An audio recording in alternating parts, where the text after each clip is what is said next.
Well, hello everybody, and welcome to the show today. Of course, you have fallen into the deep, deep mire of mystic dragons and dungeons. This is Tyranny of Dragons, and we're going to be chatting here for a little bit while we wait for our DM to show up. Family matters. Oh Goodness man, gracious. But no, we're I gonna have like our that show. okay, all right, fair enough. But we're having ourselves a little bit of fun today. As usual, we're enjoying our quest. We're about to get out of a dungeon, and eventually get back into things. And we're going to sit here and discuss maybe what we should talk about. Although we are live from McDonald's. Say hello, Ninja. Hey, how's it going, everyone? Yeah, I'm at work right now. he is, and he's Hmm. creating the pink paste that is called burgers, and he's quite proficient at it, and he's got clean hands, I do believe. He better. Yes, I'm We all mushing the hope. beef myself. Oh, he's mixing the beef himself. Well, isn't that nice? Uh, Pounding out the meat. that's not at all. McDonald's will be calling, I'm sure. Um, Yes. but anyway, you know what we should chit chat about? Since this is our D&D stream, what do we plan to do? Because right now we're in Tyranny and Dragons. We're going to finish that up here in a couple of levels. And me personally, I would like to take these characters epic because I'm really enjoying this character. But what is the consensus of the group here? Rope store. Yeah, there you go. I mean that. Hmm. Let me interject a little bit, and then we'll see what the rest of you think about this. But one of I've been sitting here. You guys know I've ranted it once or twice about More than once. fifth edition, but I think I can fix it though. I think I can fix it, and I'm kind One. of wondering if we shouldn't try to fix it because the problem we're having with it is it is you know the difference between like an MMORPG and a Japanese action RPG. You understand the difference between those two things? Um, More nudity in the latter. Yeah, that's fair. But seriously, the modern fifth edition is basically action storytelling. It's not role playing anymore. They've moved more to the video game S thing, which they had done with fourth edition, and they kind of softened it up here with fifth, I think. But they still have the same mentality. So basically, you play module after module after module. You create new character after new character, and you're never invested. The character is less important. Or maybe the mechanics of the character are more important, and the story you're playing. You're basically playing a book from one book to the next book to the next book, instead of actually role playing out a character, and that's the difference. And okay, that's fine if you like that kind of stuff. Great. But the traditional Dungeons and Dragons role playing is you have a character, and of course you do little missions here or there. But in between that, you're building your character, you're building strongholds, you're setting up stores and businesses, you're hiring hirelings. So we even used to have games where our characters are getting higher level, and it was getting more and more. It gets more and more difficult to create a game for such powerful characters. We started actually playing hirelings, or maybe we even jumped it forward 20, 30 years, and we started playing the children of it. So we had, in essence, two characters. One character is kind of running the castle, and then your character's running around. But this is the role playing aspect of it. And I think that's what's bugging me, because I come from the old school stuff, and that's how we used to play. So I'm thinking one of the ways to fix it and to make a use for money, because you guys have how many thousands of golds, and you have nothing to do with it really. Bill's been trying to get us to spend money on potions and stuff, so good on him. But money has become made irrelevant. They don't want magic items in the game at all. They want to remove that because it's a book to book story, and you're supposed to be playing a different character.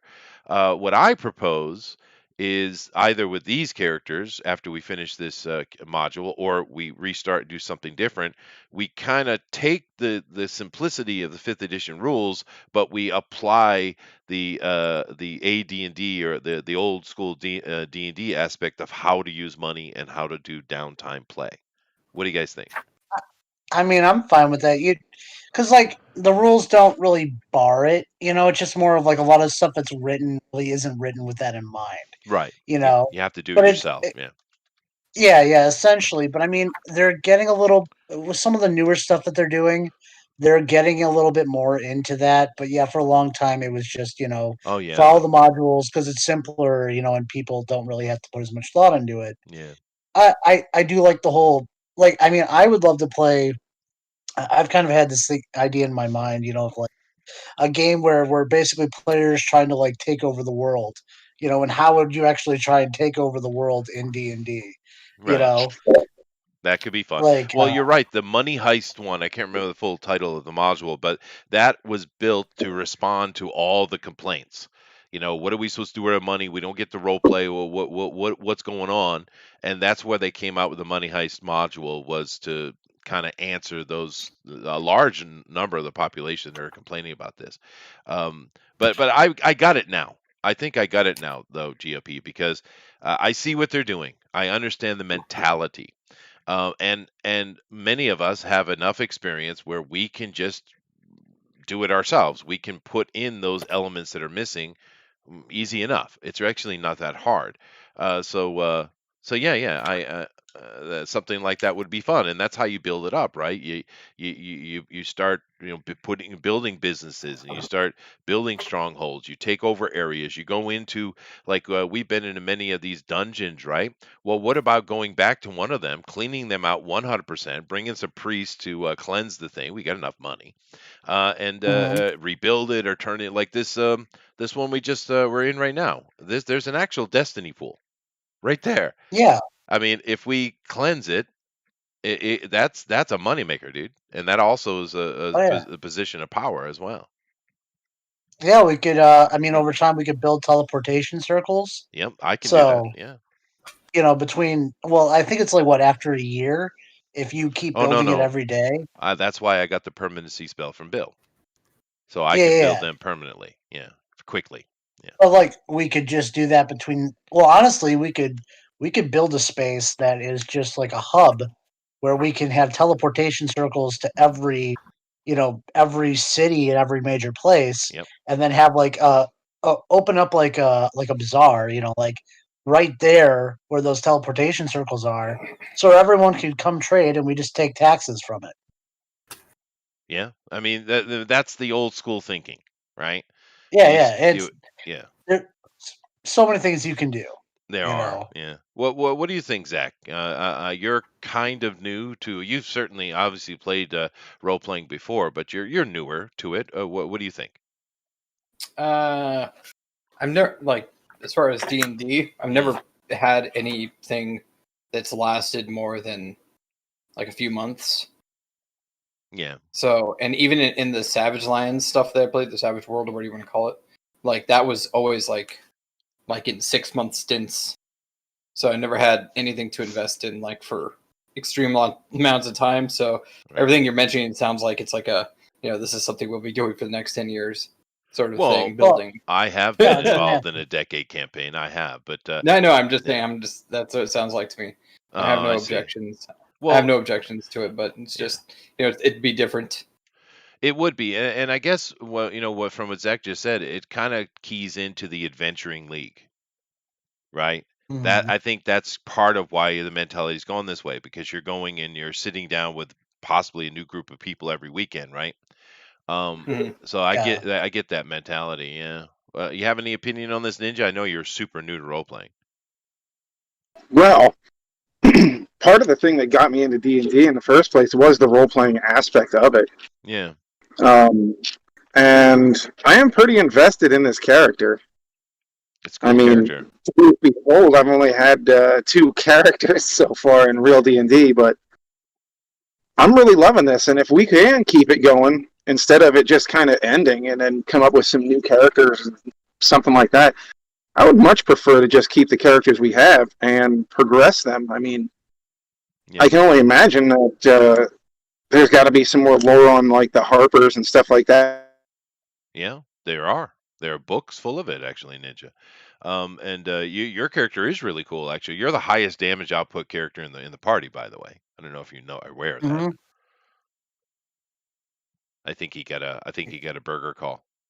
He did. Yeah. Yeah, right. What about you, Slick? Now, Slick, you have experience with gaming as well. So, what do you think?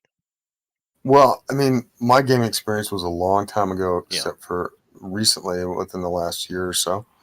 Um, I don't know if it's you who talked me into it or GOP, but like, There we go.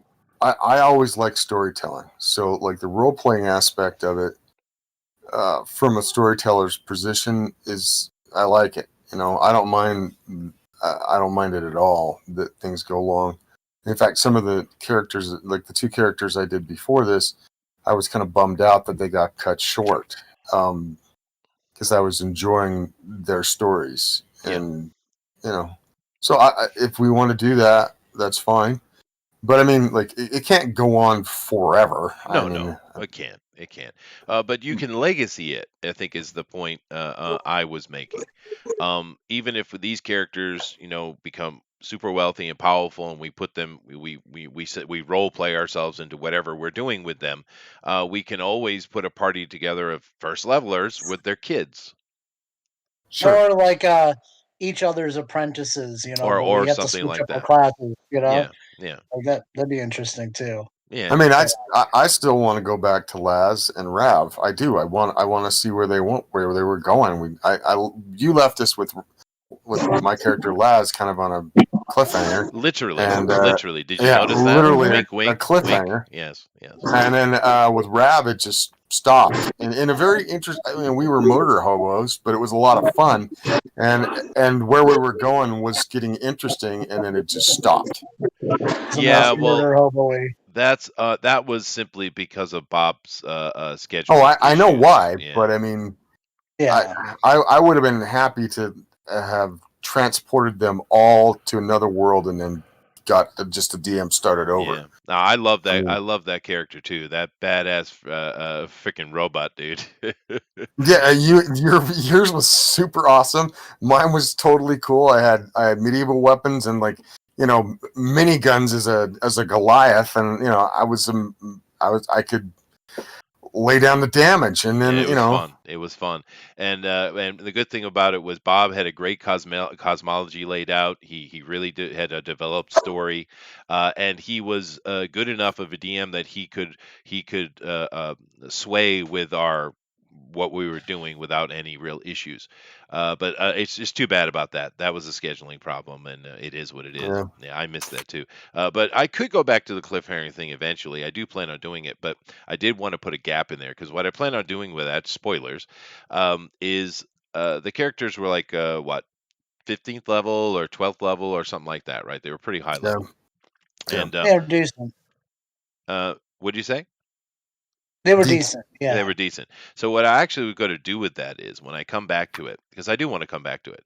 But what I plan on doing is in the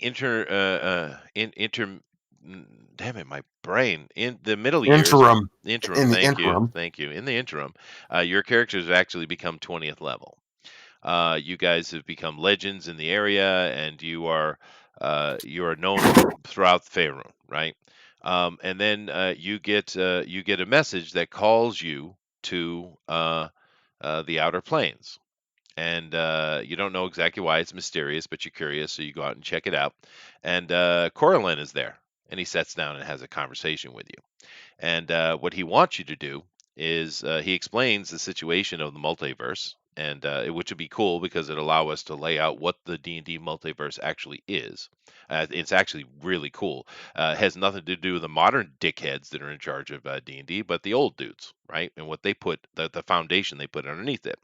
And I'm basically you'll be hired to kill all of the Oberith, all of them. oh, this is gonna be interesting. Yes. Yeah. Because if you can do that, then you might be able to stop the continuing growth of the abyss, and maybe the multiverse can be saved. Right. So that was the idea I had with that, and I left it on the cliffhanger intentionally to, I do want to go back to it, but that's got to be a truly epic run, though, an They're gonna actual be epic gameplay mechanically. flying around on what Spelljammers or something. Yes, that's the intention. Yeah. Yeah, yeah, that'd be cool. Yeah, because the number of Oberth is less than it was when they first burst into the universe, but they are troublesome, and little by little, you'll have to deal with them, and then all it leaves is just the Tanari, and the Tanari. The only reason that the devils can't, because in the D&D multiverse, basically what you have going on is the devils, they're not really the enemy of the player per se. I mean, they're devils. They need souls to feed their engines, so they do that kind of evil shit.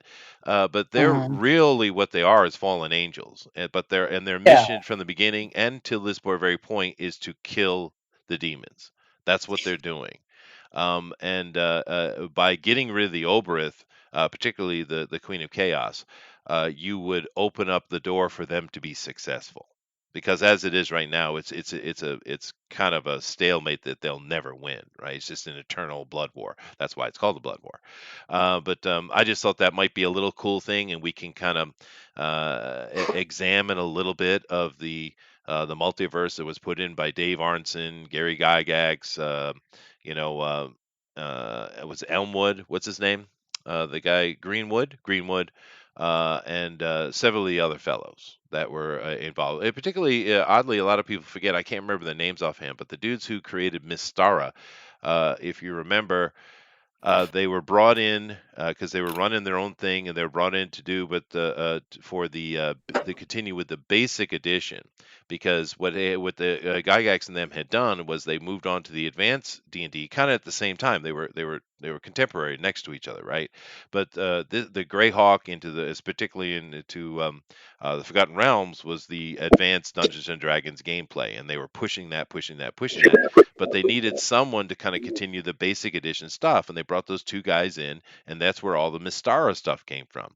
But in the end, although there was only maybe one module or two that was brought over from Mystara into the AD&D, they did take a lot of their cosmological ideas and put them into the multiverse concept of the realm space, right? Uh-huh. So, was that boring? Was that, I guess, boring everybody to get. Well, Super no, I mean, awesome, Chester. Way to there's go. there's I a found lot it of to be cool informative.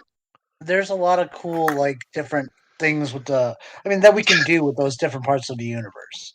You Yeah, know, yeah, I mean, it'd just be funny if we just dropped in at random. Just well, you got to go here, you got to go there, and just people who were used to playing those or who had played those in the past, going, "Oh, I know what that is." yeah, and Yeah. allow us to look at the outer planes a little bit, because it's not going to be just straightforward. Find where Pazuzu is and kill him.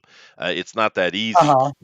You have to go to Mount Celestia, and you have to get a specific artifact that has to be brought over to the dwarves in the element of chaos that have to forge you a special dagger or something like that. So Yeah. it has there's a mission, and it allow us to go around the outer realm, the outer realms, the outer planes, and see the kind of the vistas of D&D. Hmm. You know. So I just thought it would be neat, because campaigns, especially these days, they never get very far. I mean, they did come out with a thing where you could fight Demogorgon. I guess there was a module for that. But when I was younger, defeating Orcus or defeating Demogorgon, that was an accomplishment, dude. That was hard. It was hard. Hmm. You had a sense of accomplishment about doing that. These days, other than that one module, most people don't get past the town where the module set in, and then next adventure, new characters. Yeah. So Well, What's the difference between a Gorgon and a Demigorgon? well, one is well, Demi. uh, it's actually coming out of the Middle Ages. There was a priest talking about creating a list of demons, and he named the Demigorgon. Oh, Yeah, that's okay it. then. That's it. Yeah. The more you know. What happened to Zach? I don't know. He just dropped randomly. People, I don't know He was why we don't have any trouble with Discord at all, but then you get people who have trouble. I don't get it. I used to have trouble, but I got it all figured out. But yeah, I don't know. Need to help them. Maybe he had it I don't know. improved. Discord always acts weird to me. Does it? Nah, I've never had trouble with it. It's the smoother thing. Smoother than this. Damn it, Slick. What? Smoothiest. Smoothest. Smoothest. Thank you. Oh, Thank you. Thank you. like Yeah. smoothiest. It's the Smoothiest. Uh-huh. Yes. smoothest Thank you. thing I've ever Thumbs had up. happen to my Smoothest thing. pants. Yes. Oh God.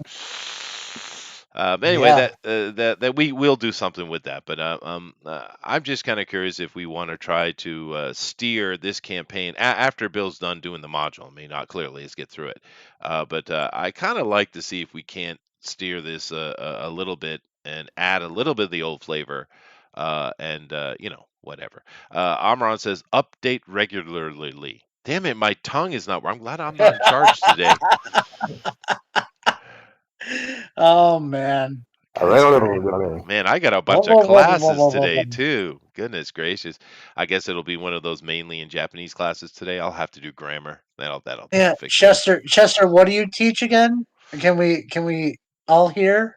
I teach taxidermy. 2 p.m. to 10 p.m. Monday through Friday. That's a lot of taxidermy. It is. Yeah. You make those Yeah. little dioramas, Yes, with yes, the yes, yes. okay, The kids cool. particularly like it when the foxes are chasing the beetles. Those are tough though. It's kind of small. You Oh, gotta have the mag. My eyes are getting old and stuff. yeah. Yeah. Actually, I got a whole bunch of classes today. I got, let's see, 6 classes today. Oh, Man. jeez. Yeah. What time is it over there? Like 10, 5 a.m. or something? 10:30 Oh, in the morning. 10:30 in the morning? And Yep. you're still going to fit all those classes in? Oh yeah. Yeah. Yeah. Well, only reason I could That's do what YouTube. Japanese. Well, the only reason I could do YouTube Ninja is because I work I work in the afternoon to evening. I don't work Mm-hmm. mornings, so I can. That's how I can do YouTube. Yeah, but occasionally I have to go in and deal with government stuff or meetings and things. It just occasionally it interferes, but my mornings are free. I usually get home at about 10 o'clock at night. I hang out with my wife a couple hours. I usually do a little bit of if I want to do any kind of gaming, like I'm playing Elder Scrolls Online right now, I'll usually play an hour or so. I go to bed around 2. I wake up at 6 and I do it again. I gotta get you on City Heroes too. Yeah, no, That's something. I played that for years, dude. I love City of Heroes. But yeah, that's kind of how I do things, Ninja. It's just life. Mm-hmm. I mostly just go to work, and then I go home, go to sleep for a little while, and then go back to work. I've been working like 7 days a week. It's kind of shitty. Me? No, I only Yeah. work 5.5 days a week. No. Ninja was saying that he does. Oh, you Yeah. do? Oh, that does suck. Yeah, I've made enough McChickens and McDoubles to last me a lifetime. Yeah, but you Mm-hmm. were saying that you might get yourself bumped up to a manager. Yeah, maybe. This might be a little while yet, though. Well, I mean, There's a lot to learn. It's fucking stupid. I So bet. many little regulations that McDonald's once spot on. Interesting. Well, that gives you a little understanding of what a manager has to do. I mean, that's why you get paid more money. Oh yeah. Yeah. Not looking forward to having to count drawers every night, though. Oh well, you get used to it. Yeah. But you're Mm-hmm. really young, so it's an opportunity. You should probably take it, dude. Yeah, I think I might. Yeah. Why not? Do it. Yeah. When I was really young, like a high school kid, I had like a part-time job where I was working at a gas station, and I had to count the cigarettes every shift. Every damn cigarette, I had to count it for some reason. So, and the drawer, They of didn't course. want anyone, stealing those cigarettes, man. I guess That's not, dude. It's a lot of yeah. damn cigarettes to count every freaking day, dude. They expect you to be like Rain Man, just Yeah. No, there's one missing. I had to count those, had to do the drawers, of course, had to go measure the amount of gasoline in the tank and write all that down. It's not that bad. No, No, it's not. But still don't want to do it. But I'll I do it would anyway. assume. I would assume nowadays all those measurements are taken electronically. Maybe, but I don't know. It's just what I did. But the cool thing about it was I learned how to change tires and put new rubber on the rims and how to balance them. I learned all of that, and I've never done it since. But I learned it. Yeah, I learned that when I was doing chassis repair There you go. for Yeah, yeah. yeah. Actually, that is the first place I learned how to do a little bit of welding. I still suck at it, but that same place, yeah. And then I went and worked at the other place where it was kind of like a giant warehouse factory. I wasn't a factory, a warehouse place where they would repair like semi trucks, not only the truck Uh-huh. but also like the trailers, I guess, and then farm equipment and stuff like that. I worked there, but mainly I just kind of drove things around the yard. Yep. So, but yeah, those Mhm. kind of jobs are cool, man. You learn new skills. You might never need them again, but it's neat to learn new things, I think. So, Slick, what do you do now? What do I do now? Yeah. International man of mystery. Yeah, just keep working. Yeah, but what is that work? I think that's the point. Well, I Yes, used to be yes. in film and television until I had to take care of my mom. I work in food service right now, and I'm trying to find something else to do. We'll see. What is food service? What does that mean? You know, making food for people. Oh, you mean like Meals on Wheels, that type of thing? Like Yeah, Yeah. McDonald's. Yeah. like McDonald's, only with flatbread and stuff on the top of it, delivered to houses. Hardee's, Oh No, god. Yeah. No, it's it's Papa. Hardee's is extra fat. Oh, okay. dude. Hardee's Uh, breakfast biscuits were awesome, dude. They're good. oh yeah, they're good. It's just Yeah. like it's even more fattening than most places though. But it doesn't hide it. It's just like, yep, here we are. This is just what we do. Oh, You you know know. what I Since used I, to. I own my house, I own my house now. It doesn't really matter. I just have to keep the lights on, and I'm okay. That's fair enough, Mhm. yeah. But you know what I actually used to love when I was young was Crystal Burgers. You ever had those before? The little teeny No. Oh, teeny square burgers. like sliders or I Yeah, guess it's like they're like fighters. before the slider term came around, yeah. What I'm yeah. waiting for is a fat burger to show up in my state. A fat burger. I don't even know what that is. Oh, Yeah, fat we're burger. playing Thunder. Bill's just running a little bit late, so we're just Uh killing huh. time. So we're talking about food. We are. We We're are. we're Yeah. Gail Simonin it up here. We are Gail Simonin it up here. But I don't know where the transgenders are. Oh boy. Goodness gracious. Does anyone see where Zach went? Did he leave a note for us at all? Did his wife say it's I don't time get know. in I here? don't I mean, know. what's going on? Maybe you just thought we weren't going to be doing it tonight.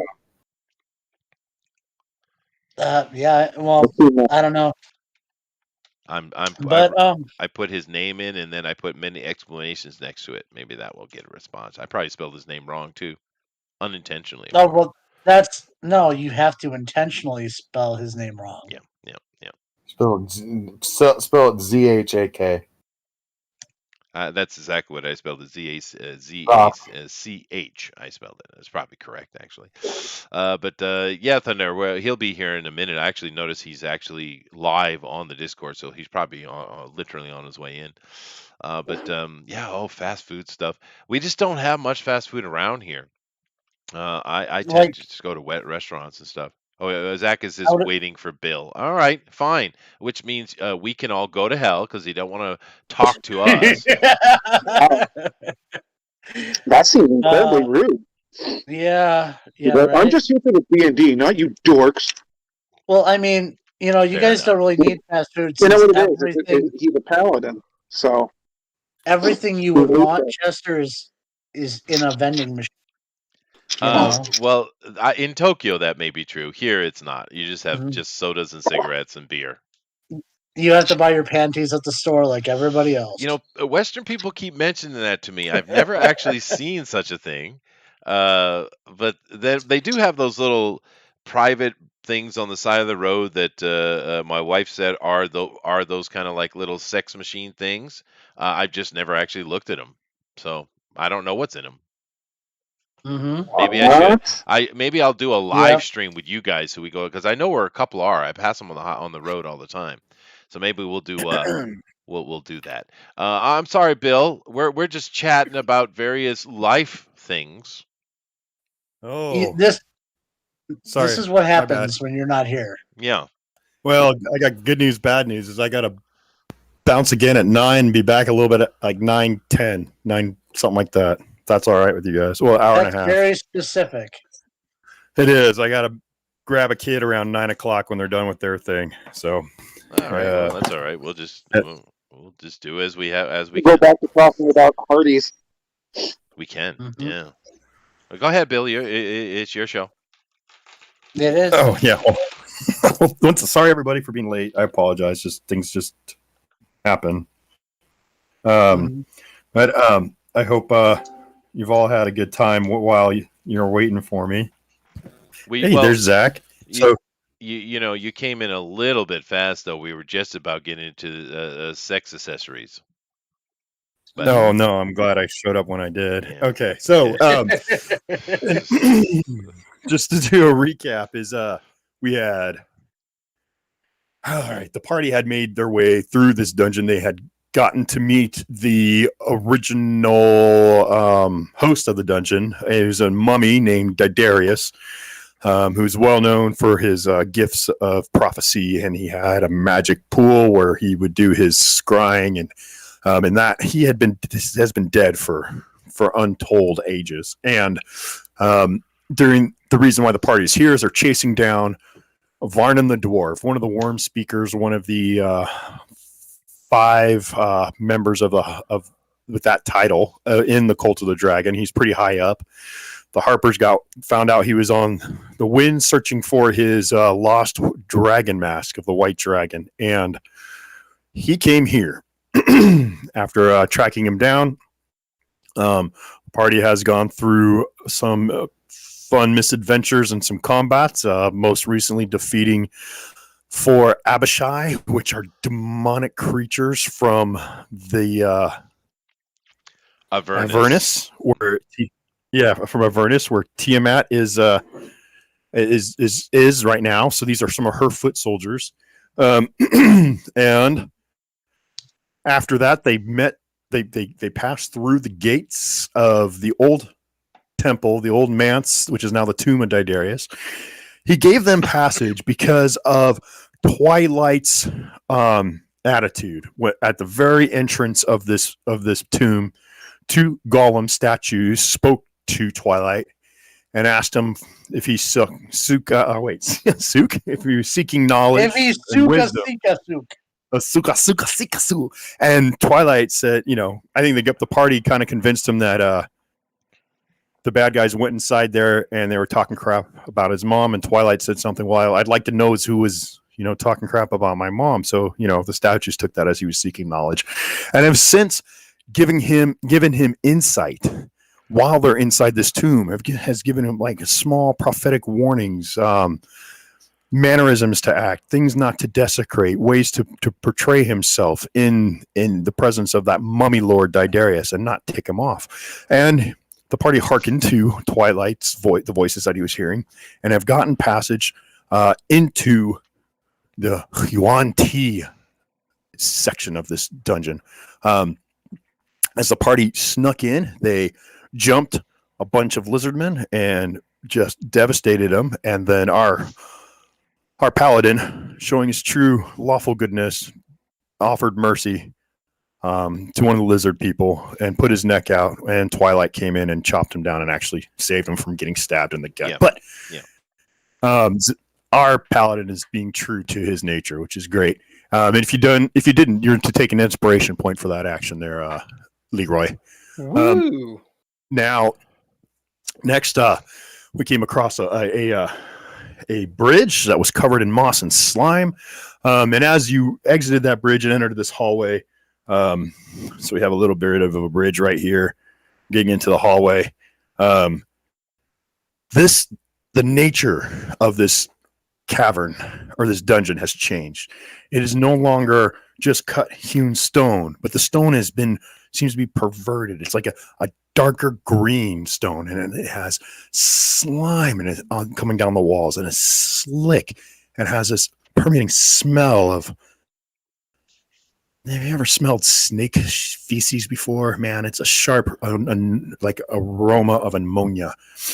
And right where we are now is Wisp and Dracul. We're stealthily peering into this room beyond. We kind of peered a little bit down this hallway, and you saw that there were a couple of turnoffs, but this hallway is very, very weird. It kind of has this waving effect, like the walls are kind of shimmying like this. So, as Wisp, give me a perception roll. One moment. 26. Okay. So, Wisp, as you're peering through here, now we're still in complete darkness at the moment. So, your vision is somewhat hampered. So, this would be at disadvantage. So do I have to do another roll? Throw another roll and count the lowest one. Yes. All right. One moment.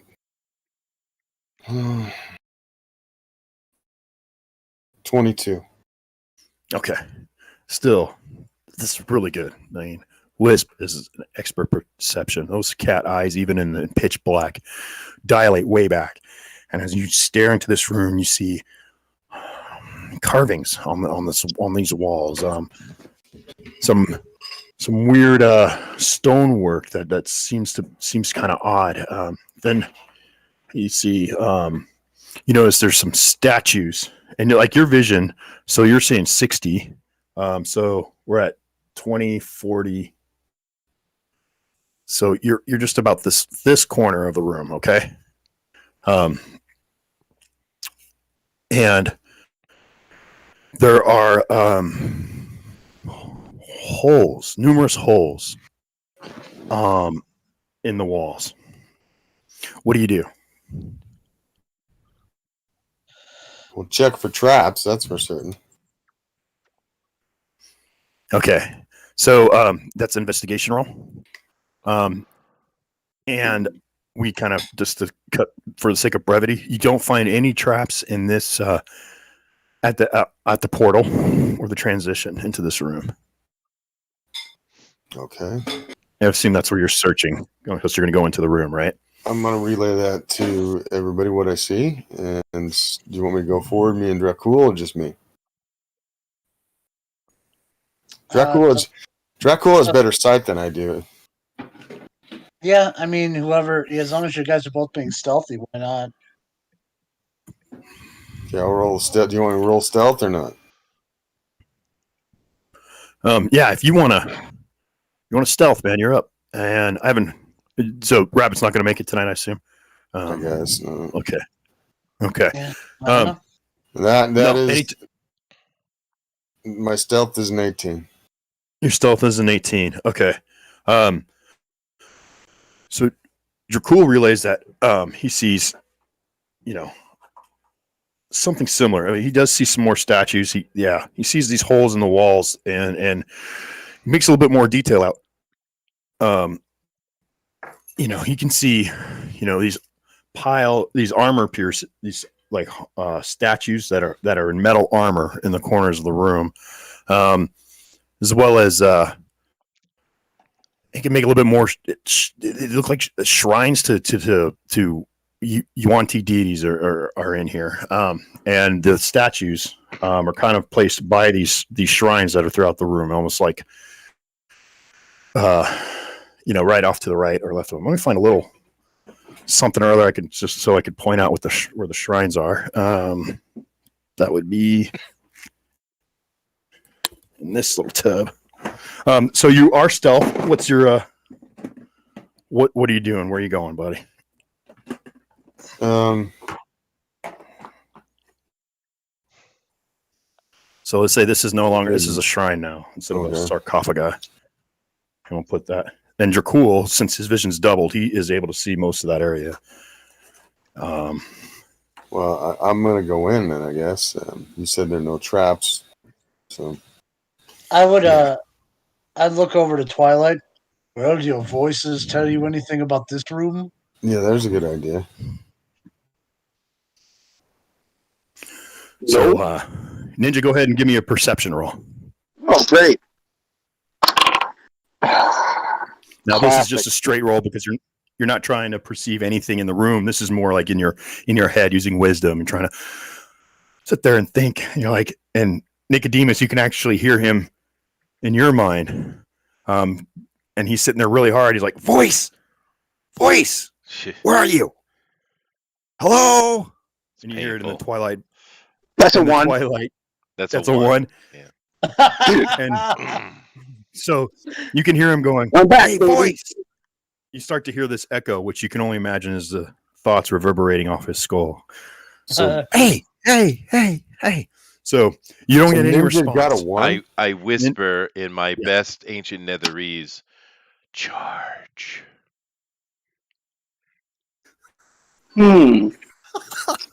Okay. So I immediately rage. Nope, give me another perception roll, Ninja. Do another Give me one? another perception roll. Yeah.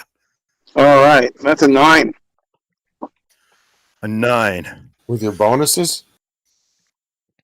Oh, if I put Is that a with your throw a bonus on there, let's see Yeah, here. What is check your that? bonuses. Oh, Remember to check your your wisdom. bonuses. It goes up to a 12. Add your wisdom modifier.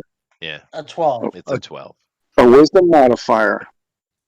Makes it Yeah, 12. okay, Okay. man. So You want? I thought you said perception. Oh, no, it's add my wisdom, so that it's a -1. So then I have 8. You have -1 wisdom?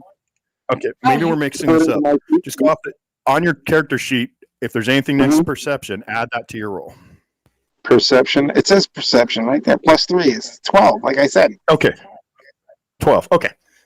So you kind of. This doesn't sound like the same voice you heard last time. Something's telling you to charge, and there's a weird familiarity to it, but you're not sure who that voice belongs to. Okay. Are you gonna? I don't think I should charge. Okay. So you decide not to charge. All right. Then how far into you go, Wisp? Well, I'll just do my full movement. Okay. You're gonna go in. And since we're not on initiative right now, I'm just gonna do my full movement. You move out into the center of the room. Yeah. Okay. Now, you have a full view of the room. You see the double door on this wall on the west side. I just relay that to Nicodemus through my head. Okay. Yes. Anybody have any? Alright. Anybody have everybody any? get in the room. Let's go. Get in the room. Yeah, let's Get in the go. room. Let's go. Get in the room. Yeah. Taking too much time. Yeah. Let's do Okay. it. Let's see. As Dracul and Ninja are coming to the room, and as the wizards and the paladin are coming into the room, hundreds of snakes just start slithering out of the walls. There's a huge sound of slithering. And the snakes are just going straight towards these suits of armor. And they're piling inside the armor. God. Okay. And we're all seeing it, right? Yes, everyone inside and Nicodemus is seeing that. Half Wizard, you're still coming in towards the room. You hear it. Yeah. You guys got real quick make a decision. Yeah, I make a decision. I pick up all 4 of the suits of armor and I throw them against those double doors. How do you do that? Telekinesis. So you have 2 7th level slots. He I don't have turned to. it on It's last already game. on. It's on. It's going to be on for quite a while. It's going to be on for quite a while. Oh yeah, that's right. Okay. So roll initiative. Yippee! That was a good one. 24. 18. 18. Really? Uh-huh. Wow, man, that's super. I got That's a awesome. 15 and then plus 3. So yeah. I got a 16. Okay. Somebody want to roll for Jakul? Sure. 25. He has. Yes. He's got a +8 to initiative. It's actually more than that, but It's more than 25. He's more than it actually. Yeah. I think he's 10. I think he's at 10. Okay. Plus 10. Leroy, what'd you get? 3. You feel like me now. And Twilight. 18. Oh. Yeah. 18 There buddies. you go. And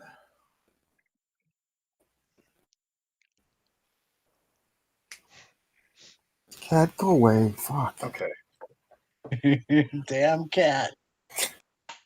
He's sitting there meowing at me. Yeah. Can you, I don't know if you can hear him. Shit. I can't hear. Okay, so you're gonna get a surprise action, Nicodemus, with your telekinesis, okay? Okay.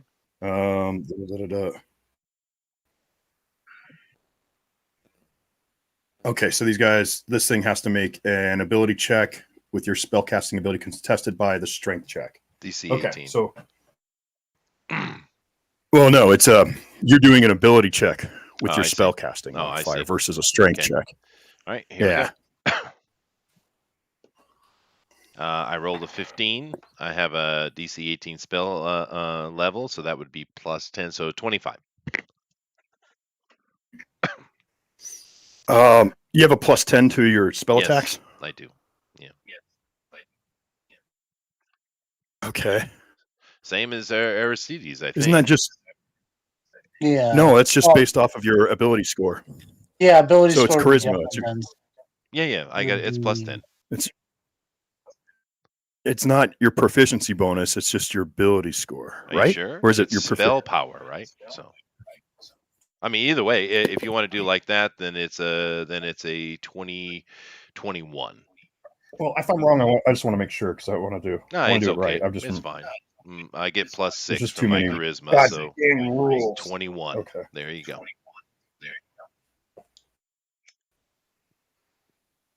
Attack rolls. Yeah. Okay. Your proficiency. Okay. So plus 10. Thank you. All right. All right. So what was the first number was a what? 20. 25. Okay. Thank you. I'm gonna grab a freaking marker here. All right. 25. So I'll roll for each one of these guys real quick. Fail. Fail. Fail. Yes. All right.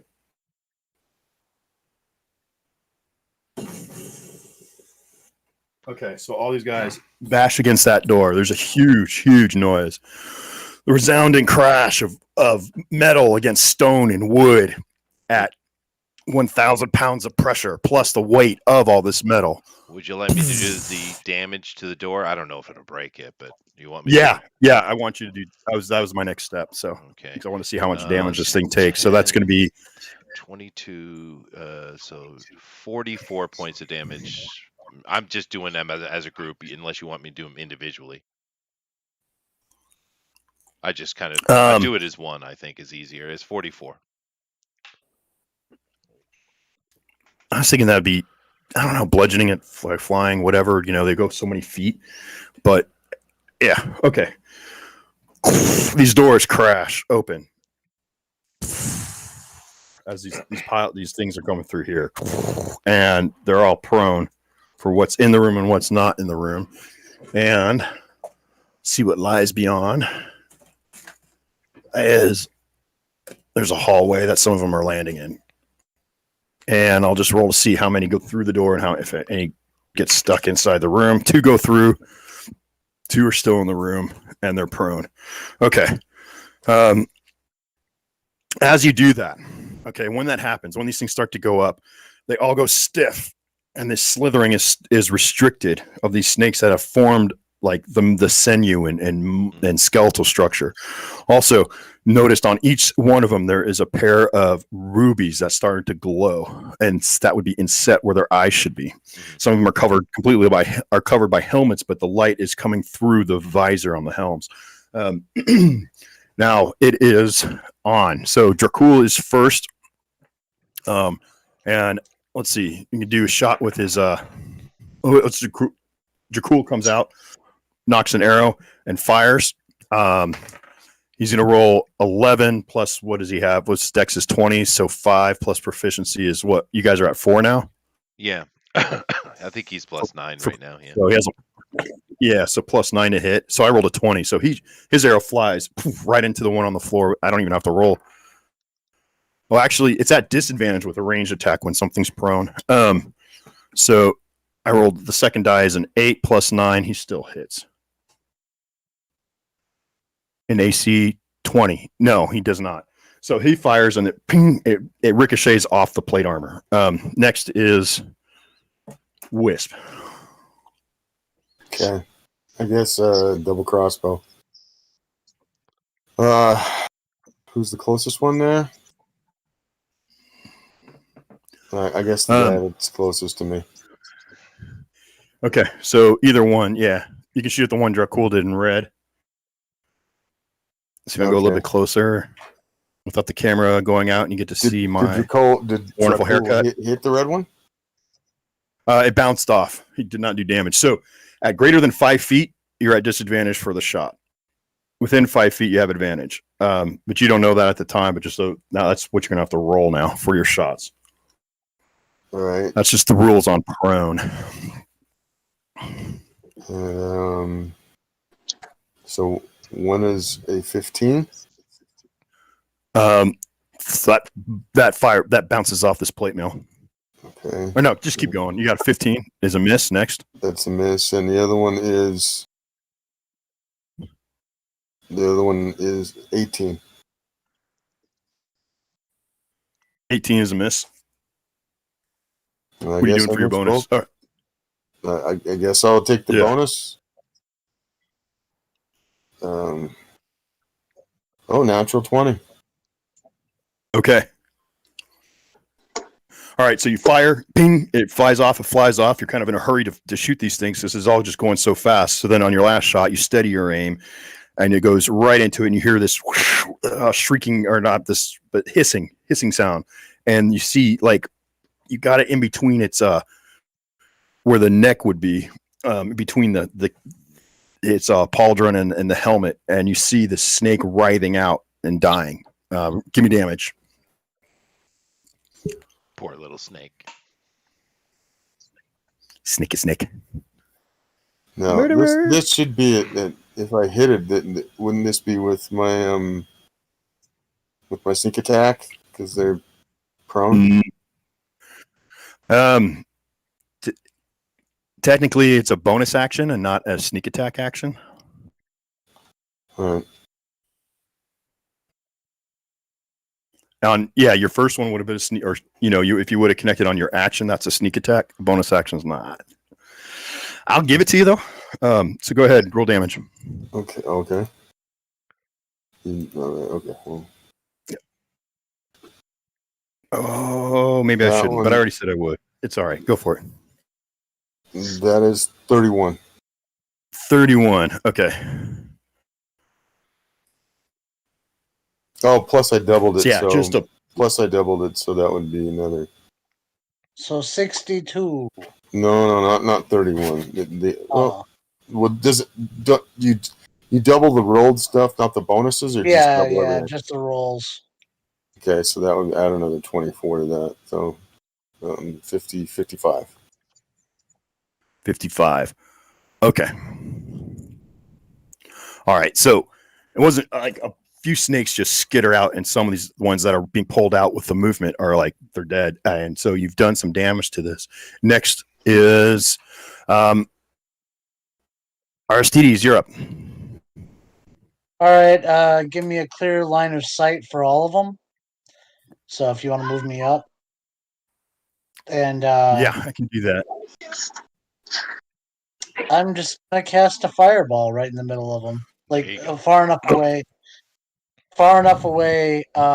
from our guys, so it's not going to hit any of us. But basically, where it hits the four of them, and they have to do Okay. a dex save while So- prone. So you can just come in here and you can shoot straight down this line. Okay. And you can fire it out through the rubble. All right. Some of these guys will have partial cover from the rubble, but they are prone, so that is at disadvantage but you're not rolling to attack. You just do the fireball, right? Yeah, Okay, it's so just going to hit the whole area. It's an so AoE. it's a dex save. They have to beat a what was it? I think it was. Let me check to make sure, so I remember what it was. 18 dex, and they are on the ground. Okay. So what would it be? Disadvantage if they're prone? No, it's here's the rule on prone is the creature has disadvantage on attack rolls. Doesn't mention saves. And attack rolls against the creature have advantage if they're within 5. Otherwise, the attack roll has disadvantage. And only movement option is the control. Yeah. So they don't have disadvantage on their saves because that's an innate, like, magical thing, I guess. Even them rolling around. But either way, what happens is when the fireball goes off, the whole place just lights up. This room lights up. But you see there's relief carvings in the wall, all these holes inside of it, small enough for like these smaller snakes to go through. They're just normal sized serpents, not large by any means, or like you fought out in the wilds in the Serpent Hills. But the fireball goes off, and there is no effect on them at all. So they're immune to fire. Yeah. Okay. Then we're next is 24, 25, 18. So Twilight is on 18. All right. Can I rage and run over there and start slicing the snakes with my sword? Please. You want to slice the snakes that came out? No, with your get the sword? armor. Get the armor. I want to slice all of the things. Whatever enemy is closest first, I suppose. Okay, so you get right in front of this one on the ground and just start hacking away at it. You roll at advantage with this attack. Did you frenzy while you rage, or are you just raging? Yeah. I should probably frenzy. There you go. Well, you're already getting advantage, though, right? That's reckless attack. So frenzy is really a third attack. Reckless attack is where he rolls at advantage, but attacks at him are at advantage. He doesn't have to be reckless. So okay. All right, that's an 18 for both dice. Interesting. And okay. All right. And then the plus. Okay, now. Yeah, that's the roll to hit, right? And then you add your bonus to hit, right? My bonuses plus 26. 18 plus 26. No, it's 13 plus 13. Yeah, No, it's not plus 26. God, you won't even have to roll. No, he gets plus 8 to his roll, unless he wants to do the weaker attack. But I'm sure he's doing the stronger attack, so it's plus 8, right? Oh yeah. Oh, it's plus 8. Okay, so all right, you come down overhand with your warhammer, and you're just crang. Where you can do your extra attack, or your frenzied attack, right? Is that how that works? Yes. To roll one more time. That is a 17. And those. All right, and then you add your 8. So then you come down again, and this time it's like you're trying to win the prize at the carnival, man. You are smashing that mallet down to ring the bell. You're just like, whang! All right, give me damage for all 3 hits. You just solidly just cracked into this one right here. Yeah, it's 57 plus whatever he rolls.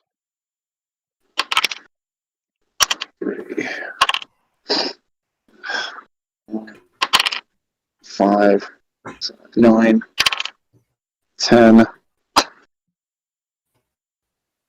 Well, hey, Does anybody have more than 1d6? I only have 1d6 with me right now. That's all right. Just you're good. Keep rolling. All right. You can roll 6 of them. So 4, 15, 16 altogether. so 67, Plus, 73 points of damage. yes.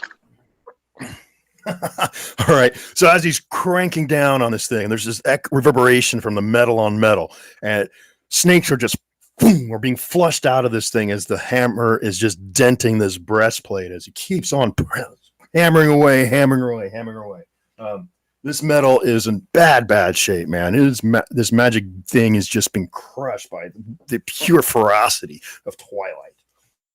All right. Next is Nicodemus. Right? Nicodemus. Yeah.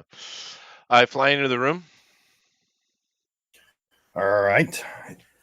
Are these altars of the are correct scale?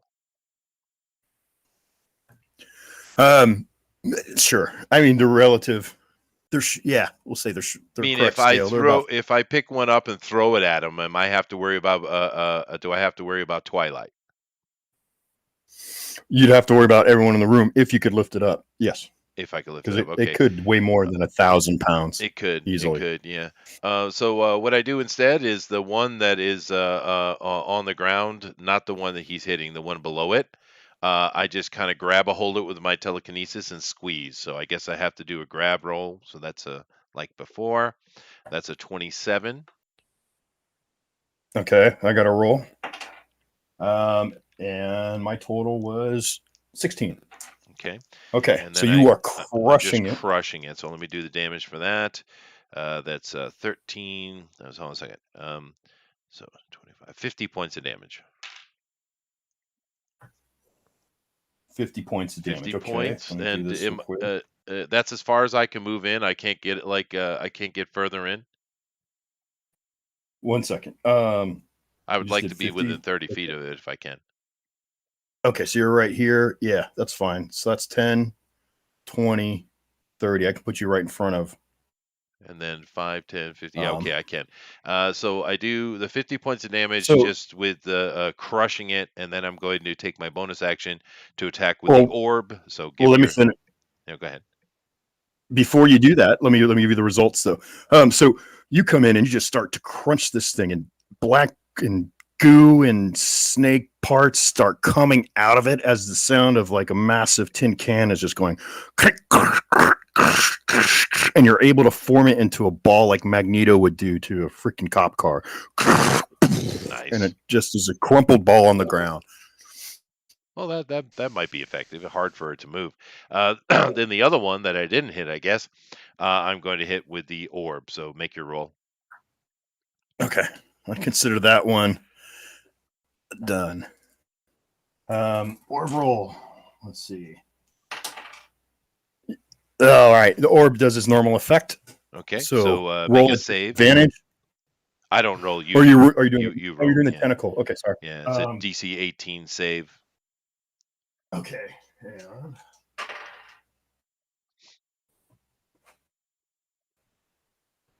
And what's the attribute? I think we've been doing Charisma? strength, although I thought it should have been. I thought it should be something like dexterity, but yeah, I don't know. What do you think? Well, if are you grappling with the tentacle? I'm Then just it's strength, smashing yeah. with it. Yeah. Okay, it makes it save with its magical resistance. Okay, so then for it doesn't take the frightened effect, which I don't even know if it could, but it's going to take half of this then. So that's 9, so 4 points of damage. And that's to this one in the room, Yeah, right? yeah, The red yeah, one. that Okay. one right there. Yeah, I just kind of whack it with a tentacle. Okay. Done. And now it is all right. My turn. I mean the monsters, not me. I'm the impartial narrator. So these guys get up. You hear the sound of the metal and snakes as they start to rise. They can only do half their movement because it takes half their movement to get up, and they move in So 15 feet. So 5, 10, 15. 5, 10. 5, 10. 15. Okay. And they make attacks. So first one goes for Wisp. He swings at you twice. And your armor class, Wisp? 23. 23. So that is a 23. I rolled a 16 plus 6. And second attack is a 1. All right. So this thing comes down to make swings to get one attack in on you. And it is 9 points of damage. Okay. Straight damage, no magical or anything like that. Or wait, I'm looking at this wrong. No, actually make a constitution save. Sorry. Okay. One moment. All right. One moment. That is a 23. That is a 22. Okay. So as this thing swings into you, its blade cuts through your leather, and you feel hot. You feel this burning sensation from that blade is poisonous. Now you're able to keep your body's natural resilience keeps you from feeling the full effects of this poison, but you do take another 5 points of poison damage. Okay. All right. And then as it comes back to swing at you again, it completely loses its footing. There's something wrong with its grip, and its sword flies across the room. It is no longer armed with a weapon. It's poisonous blade. The next one attacks you, and this is 10 plus 16, so that is a miss. And the second attack is a 24. So give me another Constitution save.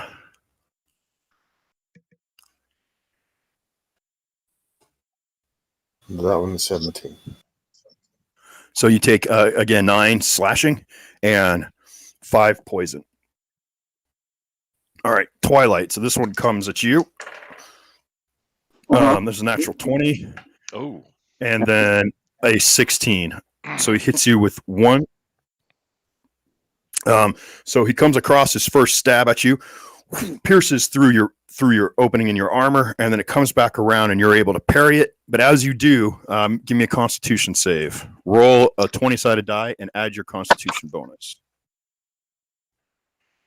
And if it's your proficiency, add your Constitution save number. Well, that's going to be a grand total of 6. Okay. So you take 18 points of damage. 9 of it is poison. All right. As you get slashed through, you feel the burning in your veins. You are now poisoned. That is the end of my turn, Leroy. Oh, here we go. I don't know what Here we you're go. expecting. I Time use to all my finish 'em off. spells. All right. So the one that just attacked, I'm gonna go after that one. Okay, so you're coming in. You're this one that just attacked. We've got 3 of them attacking. So Okay. 5, 10, 15, 20. You can get in here and Yeah, attack right there. this one. You can get here and try Yeah, and I'll take do the one more that's directly like south, or actually no, the one that's directly in front of me. In between, I think is that the wizard I'm in between. Yes, you're in between Yeah, both this is- wizards. Yeah. Okay, yeah, I'll be The right there sorcerer- to protect. Yeah, I'll be right there to protect. But I'm going to attack the one that's you put me directly in front of. Okay. And I'm going to do my battle axe twice. Okay. Oh, you use a battle axe. That's interesting. Yeah. Yeah, he's that got a magic axe, battle axe. Actually, I have 2 because you gave me 2. Yeah, you've got the bearded in this one. So Mhm. rock on. All right, so that is that's an 18 and a 22 to hit. So it's total of 18. Okay. So this one your first time you come in, bam, and you hit the armor, and it moves its shoulder in the way, so it just deflects part of that blow. Then you come back around, and you have a solid hit. So give me damage for that second attack.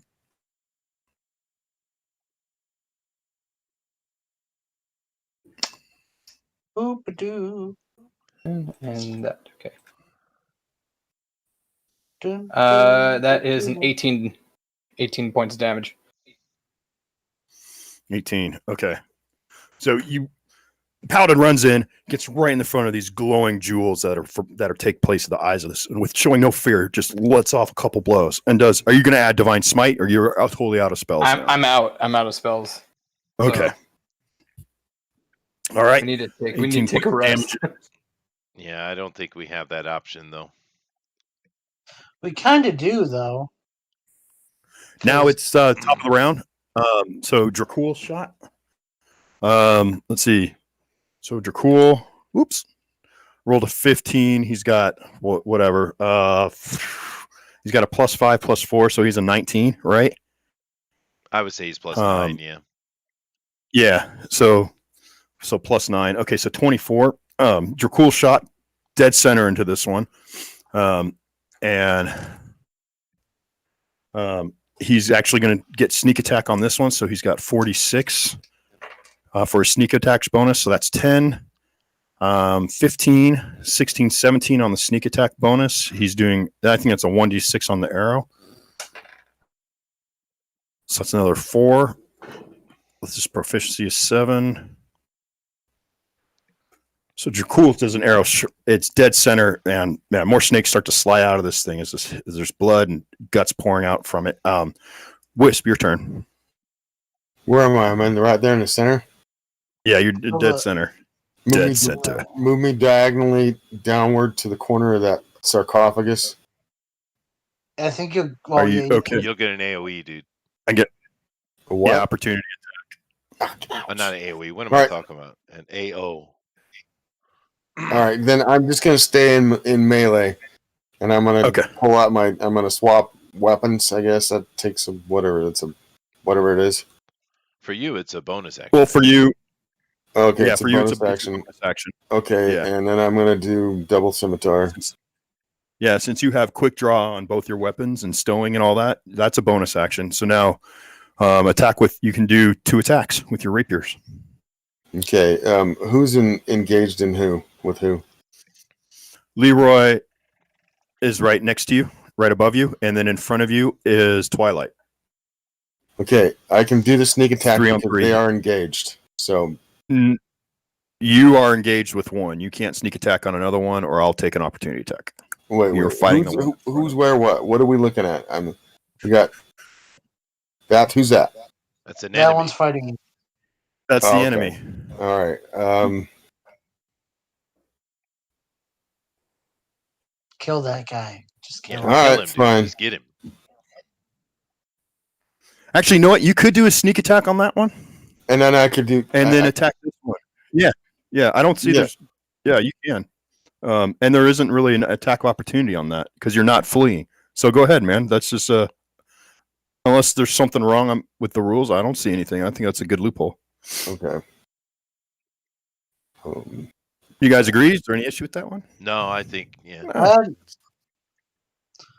What? I mean, he's right there, right next to it. Why can't he just jab off real quick to that I guy think he should. while he's engaged as with? long as he takes a secondary attack into the other guy, I think it's fine. Yeah. Yeah. Okay. Do it. Okay. That definitely hits. That's 21. 21 is a hit. So you're able to you're looking at that one. Your quick reflexes. You're able to jab into him really fast. Now your next attack. Okay. Then this is the next attack is to the other guy. Yeah, this is to the one that's right in front of you. That one is a 19 altogether. Okay, so that one, he was able to raise his shield as you came at him again, and he deflects your blow. So give me your sneak attack damage on this one. Jeez, that guy has what's his AC? Holy cow! Either 20 or 21. Yeah, these guys are hard, dude. Okay. So are you. Oh, ho, ho. Especially Oh, Zach. in this dirty dungeon. All right. Paladin indeed. Mhm. That is 37. Ooh, I'm gonna have a brownie. 37. Heck yeah. That's awesome, man. There's this really good connection when he slices right through. You can see the paladin. You see him stab the rapier in and pierce out the other side of this monster. So Right through I the still armor. have an extra because I haven't moved anywhere. So I am going to I can do my disengage. No, you don't. No. You Use your don't, bonus dude. action. Yeah. What? You use your bonus action to change weapons, Well- dude. Oh Yeah. yeah. Fuck. Okay, no, well, disengage is an action. It's not movement. It's an action. Oh, I don't understand Alright, any of no. this. I thought that we have an automatic to be able to disengage. That's how I read it. Oh well, okay, no, 'Cause I'm a disengage. You're right. fucking rogue. Your movement doesn't provide opportunity attacks for the rest of the turn. So you can disengage now. Yep. Go ahead. You're jumping back. Yes. How far back? I don't know how far can you move on a disengage. It's your movement. So 30. Yeah, pull me down to that corner of that Where the die is. no the corner of the altar to the south. Like right here? Yeah, down there. Hiding behind basically the thing. Now you get to disengage. You're not going to be doing a hide. I mean, you All right, can whatever. go back. That's fine. You can go back farther. I mean, you could say. So essentially, you're out of its range, but like doing a thief hiding thing is all right. Would be too much. All right, just put me at the corner. That's fine. But that was good. You got a lot of activity out of your round and some good economy on it. Next is 18. So RSTDs are up. Oh, Aristides. Oh, there you go. Oh, well, yeah. Yeah, We were just kind of. They're tied, so he was just going first. He's first on my list. It doesn't matter. Yeah. All right. It Well, does. I appreciate It all that. matters. Okay, the one that was fighting with Jimmy, I'm going to cast disarm on him. He is already disarmed. His That's the sword's one who gone? lost his sword. Oh, Yeah, he just has did. a shield Okay. right Oh, my bad. Okay. now. Then But you could do it on this one. I can. Well, if Whatever. I did it on the one fighting Zach, then that would be hilarious. The sword goes flying into Twilight. So no, I'm going to do it on the one that's engaging with Twilight, and so it goes down the hall. Okay. Yeah. So it doesn't mention a save. What do we talk about with this one before? Because I think we discussed it before. But who's going to roll a save? Maybe strength save for him to hold on to it. So what's your DC? okay, it's 18. 18. I rolled a 7 plus 4, so whew, his sword's gone. All right. Flies down the hallway, scatters across the ground. It says 1d20 feet away. I don't. What did we do before? It was like like maybe roll a d4 every 5 feet. It's like 1 is a 5, then 10, then 15, then 20. Would that probably make more sense doing it that way? I just scatter somewhere, dude. Okay, that's fine. Okay, that was my kid. They're done early, so I apologize. But if I bust out now, we can go late. That's all right. Cool. Yeah. All right, I'll be back about 10 minutes. All right. All right. Well, interesting. We are dealing with snake armor, which kind of acting like death knights. That's interesting. Yeah. Helmed No horrors. fires. These are helmed horrors. Yeah, is what it is. Yeah. I have a Yeah. couple of those at the mansion. Perfect. Very right? nice. Yep. Very, very nice. Well, what I'm trying to do is I'm trying to make noise. That's why I threw him into the door, and I'm going to pick up one of them here and clank him down the hallway as much as I can. I'm trying to draw Yuanti into the room if I can. All right. Well, not waste That's that one frenzy strategy. of the barbarian, and I still got 95 rounds left on the telekinesis, but still use it, right? Yeah, that's a good point. Ooh, we're totally gonna steal those swords though. Yeah, no, certainly. Yeah. And Zach, how did you already burned all your spells? Yeah, because I don't have that many slots, and we haven't taken a rest at all So yeah, and you since have we've to been down use here. slots to use your smite. Yeah, I get it. Okay. But you do have cantrips at all? yeah, I do have a few cantrips, but they're not super useful No, I see. in like in middle of battle situations. That's fine. Yeah, I'm a big proponent of having spells that are not combat oriented. I like that actually. It makes sense, right? Yep. Which I forget now. Which damage cantrip did you say you had? Guiding bolt probably. Did you? Yeah, I've guiding bolt. All right, that's good. Toll the Dead is pretty good too, Yeah. Yeah. especially if they're already damaged. I have a cantrip I've never used. Vicious Mockery. Hmm.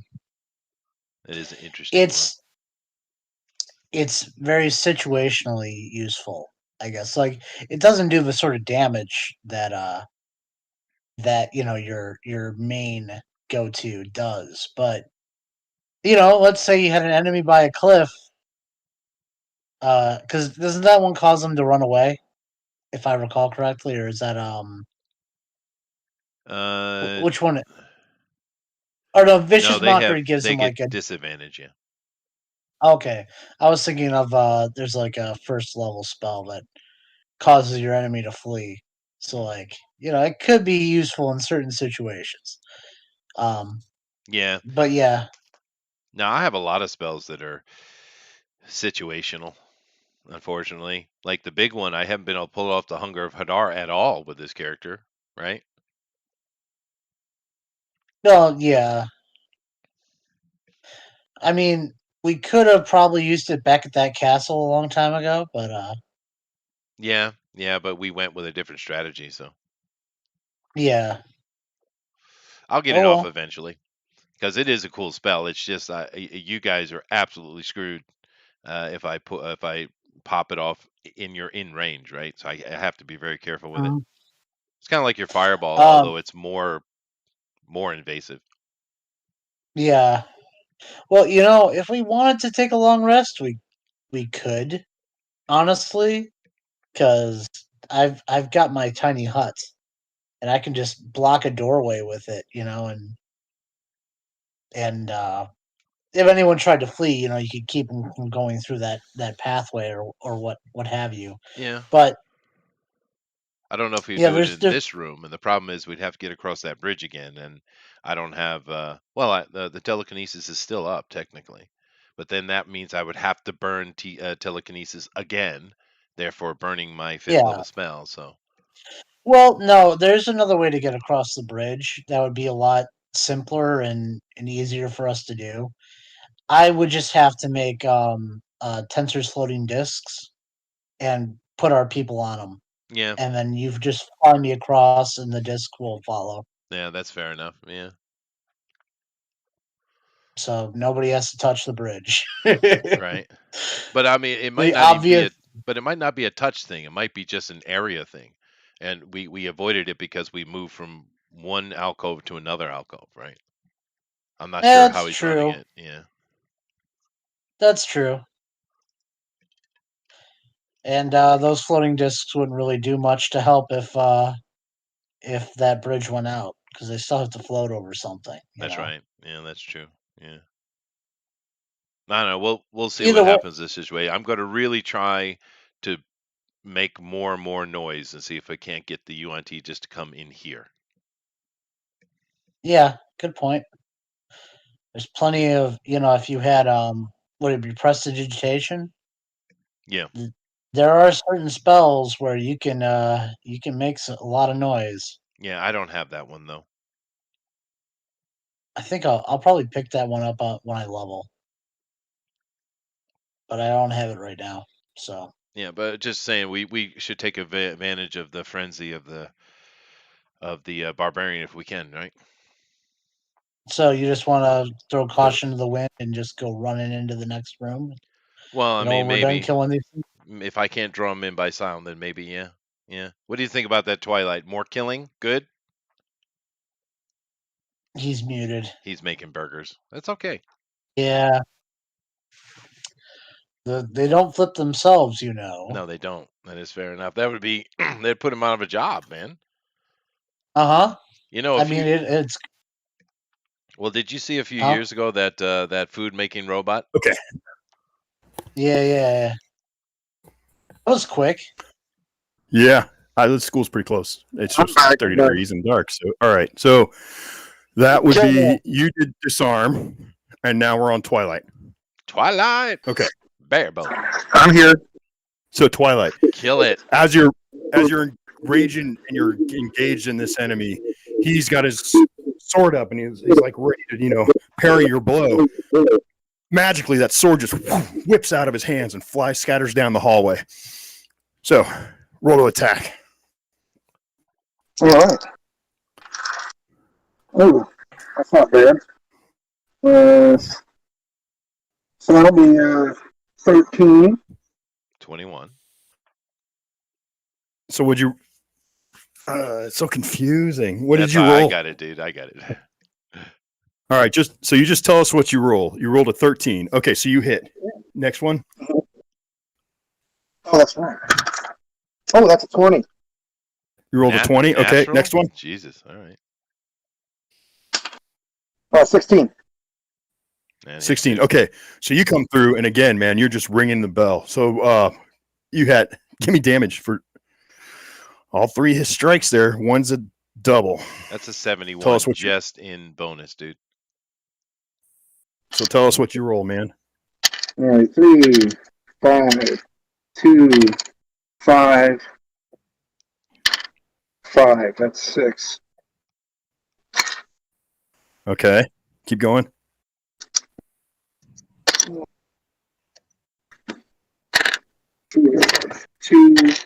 1, 4, 2. 103 points of damage. 1, 2, 6, 3, 1. 5, 6, 12. So that's go ahead, Chester. 111 points of damage. Okay. So Twilight just marches up to this thing, smashes with its hammer, and part of it knocks one of its arm off. Then this thing takes a step back because of the blow, and he just hits it again. Smash another part of it. His torso is starting to buckle. Then he smashes it. I mean, it's like Monty Python, man. He's just hacking off these limbs smashing with his hammer and pushing this thing back till all that's left is just a pile of armor and corpses of the snakes. And those that didn't die are scurrying back into the holes in this room. Very nice. Now take take another attack into one of those other two that are right next to you. Oh, there's 3 attacks there. Yeah, he gets cleave, dude. Oh, he gets cleave. That's right. He dropped okay, it. because So he killed gets that cleave, yeah. So take one more attack into one Thank of those you. guys. All right, here we go. That is a 12. So 22. Roll your damage.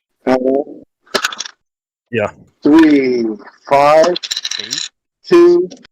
No, that's it. That's it. Oh. Yeah, that's it. So 27 points of damage. 27. Okay, so he's going into this one that's already been damaged and taking the arrow shots, and he just comes down with his hammer right across on the head, man, like he was gonna just Conan the guy. Wham! And the whole thing just collapses. Yep, that's a barbarian. Very nice round, dude. Good round. Hooray! All right. Nicodemus, your turn. I'm going to pick up the one in front of Leroy, and I'm going to throw him. I'm going to move him down this hallway in front, and I'm going to bang him and scrape him along the wall as I did with the doors. I'm trying to make as much noise as possible. I'm trying to draw the Yuan-ti into the room. There's just sparks and crushing noises. Are you advancing as this thing goes? I'm Or are moving you as just far as staying I here? can. I got 120-foot range, so Okay. To the map. All right. Boom. And boom. There's another set of double doors at the end of this hall. Let me slide this down. Hold Let me on. smash him into it then. Absolutely. Okay. So I'm just going to do a strength check on it. And I rolled an 18 plus 4, so 22. Okay, let me. So you're able to you're gouging into the walls. There's not much armor left by the time you get to the doors. I mean, you just have like a helm. Everything else is just fallen, is just all scattered. There's no solidity to it anymore. Okay. It's lost its corporal form, and you smash it and leave all the remnants at the ground. And there's a huge resounding crash as you hit those doors. They don't buckle, but it's like they shake when it smashes against it. Okay, and therefore I will use my bonus action, and I will use the tentacle and the orb to try to crack at those doors. Okay. And I'll just do another strength check here. Oh, yeah. I rolled a 3. So these doors, they finally give way. Okay. And the next room. Do, do, do. Do, do, do, do. Do. Do, do, do. Do, do, do, do. Castlevania music. Anyone? Yes. Yeah. Bring it on. I was going to say you came in like a wrecking ball. The very first Yeah, go ahead. S&M game of all time. Do it. Sing it, GOP. Oh God, I really hate her music. Bill came in like a wrecking ball. Is that how it goes? Mhm. Yeah. Wasn't there a party in the USA though? I thought. That's a different song. Nicodemus That's a destroyed different the song. wall. Yeah. Yep, that was good. That was before she turned into a tattooed freaking tramp. It's all marketing. That's all it is. Like they all do that when Yeah, they I stop being guess, but popular. she did have dildo parties. I mean, those are real. Well, Who Didn't know doesn't? that. Like, there's a problem with that? Just a bunch of girls getting together, slam and clam. Yeah. Jesus, what's the world coming to, Zach? What's the world coming to? If my wife is listening, I'm not with these people. We're standing against it in solidarity with the proper morality of the world. Hey, Rick, what's up, dude? Oh, Rick's listening to this. What's up? That's worse We than apologize. that's worse than Zach's wife. Yeah, don't, Rick, don't go to dildo parties. Don't do that. Rick, we need a wholesome dad joke. We need a wholesome pun. Throw a pun We in really here. do. You should just sing "There's a party in the USA." Then you'd be all right. Mm-hmm. Auto-tune queen.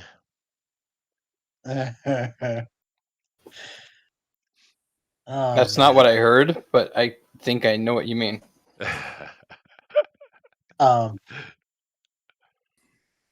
I bet she gave her dad an achy breaky heart. I bet she Okay. did. Yeah, those puns are gonna go on all day. It's gotta happen.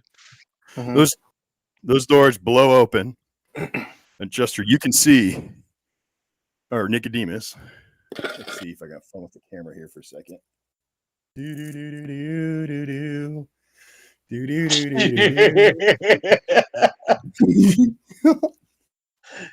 Oh Here man. we go. What's happening, dude? All right, here we go. Chester vision. Dungeon Okay. view. Dungeon view. Dun dun dun dun dun dun dun dun dun dun dun. It's the action cam.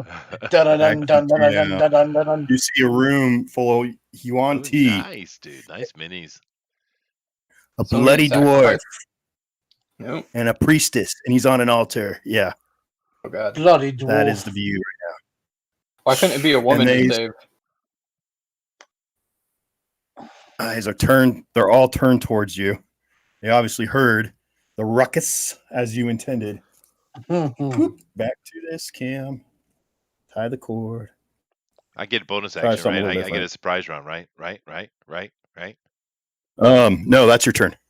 That was your bonus action. Throw him against the door. No. So Um, I surprised them. No, you didn't. They heard you Yeah, coming. They knew it. you It kept getting you made it. louder and louder I know. and louder. Damn it! I And want to all use these. my hunger of Hadar, you bastard. All right, go ahead. Okay. Okay. So this is pretty sweet, though. You guys are monsters. Let's see. But here we are in the boss level, and the boss.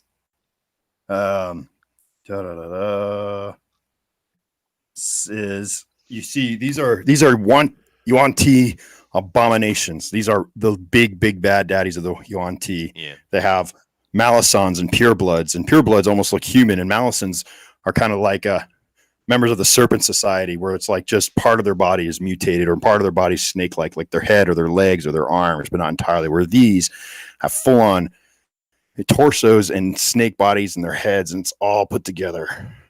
And this creature speaks to you, and she says, "You intruders! You have violated our sanctum and our home and killed our slaves. Be gone from here. Leave us, or face our wrath." Let me see. Do we want to ask for 5 minutes with the dwarf and then leave? It's not a bad, Or not just- a bad suggestion. What do you get? Well, we or we could just fight? Yeah, We could just kill them. we could.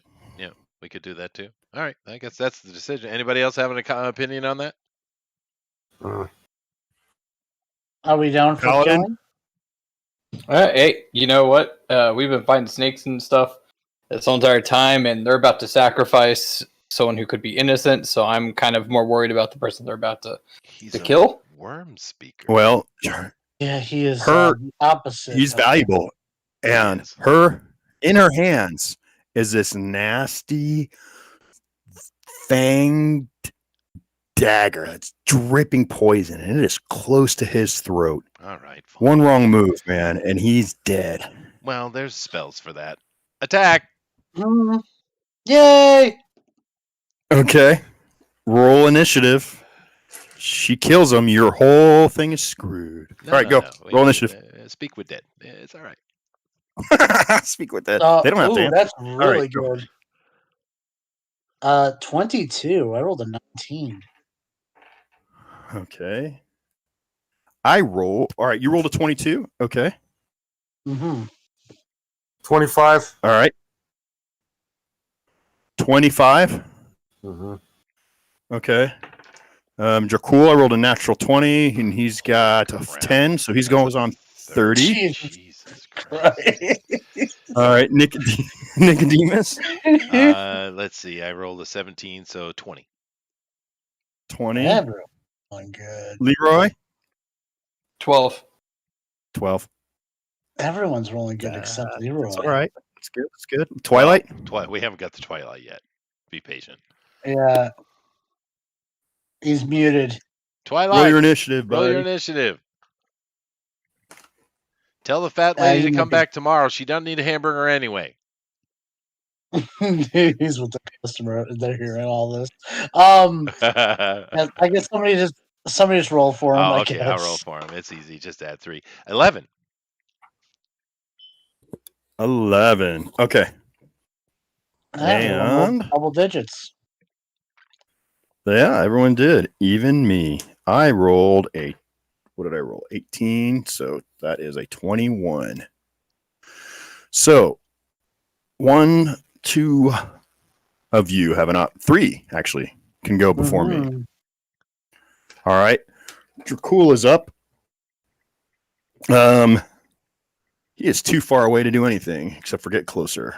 Well, let's see. Actually, if he goes in, let's go 10, 20, 30. He's got 10, 20, 30, 40, 50, 60.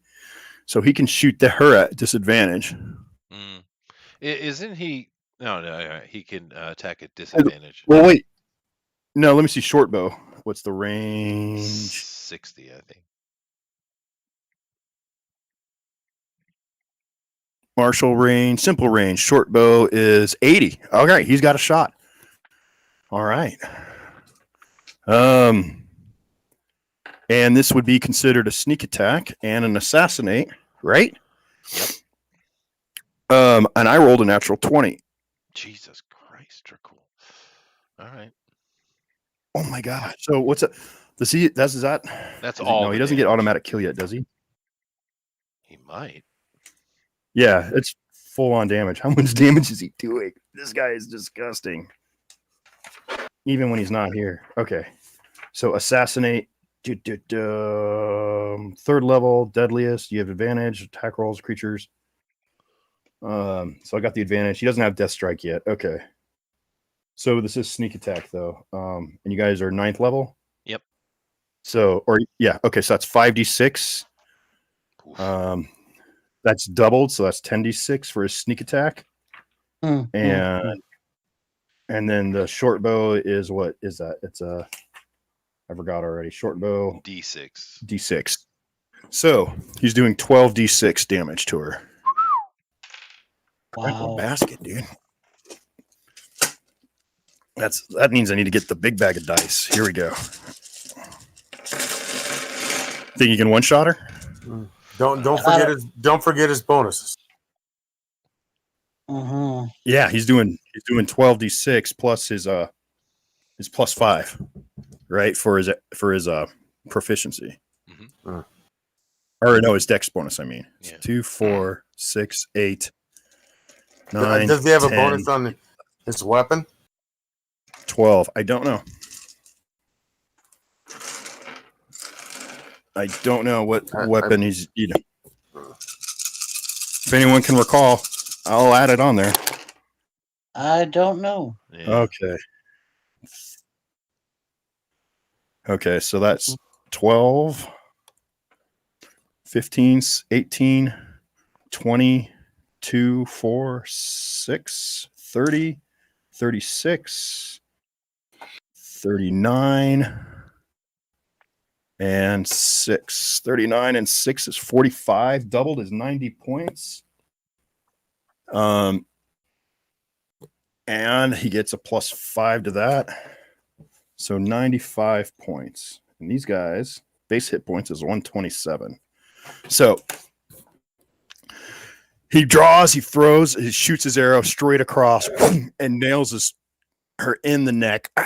She shrieks. Man, she's not dead. It is now with your turn. I have a question though. You rolled a 20. Did you roll a 24, Dracul? Hey, if I'm quiet for a hot minute, it's only because I'm making 14 McDoubles. No problem. No problem, Okay. dude. We got you. We got you. Did you roll a critical for him?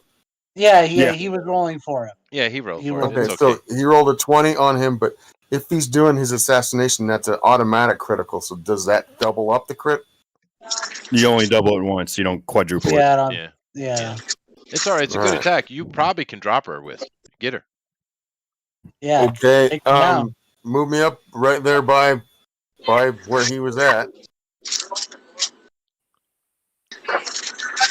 And I gotta be able to shoot down that hallway. Yep.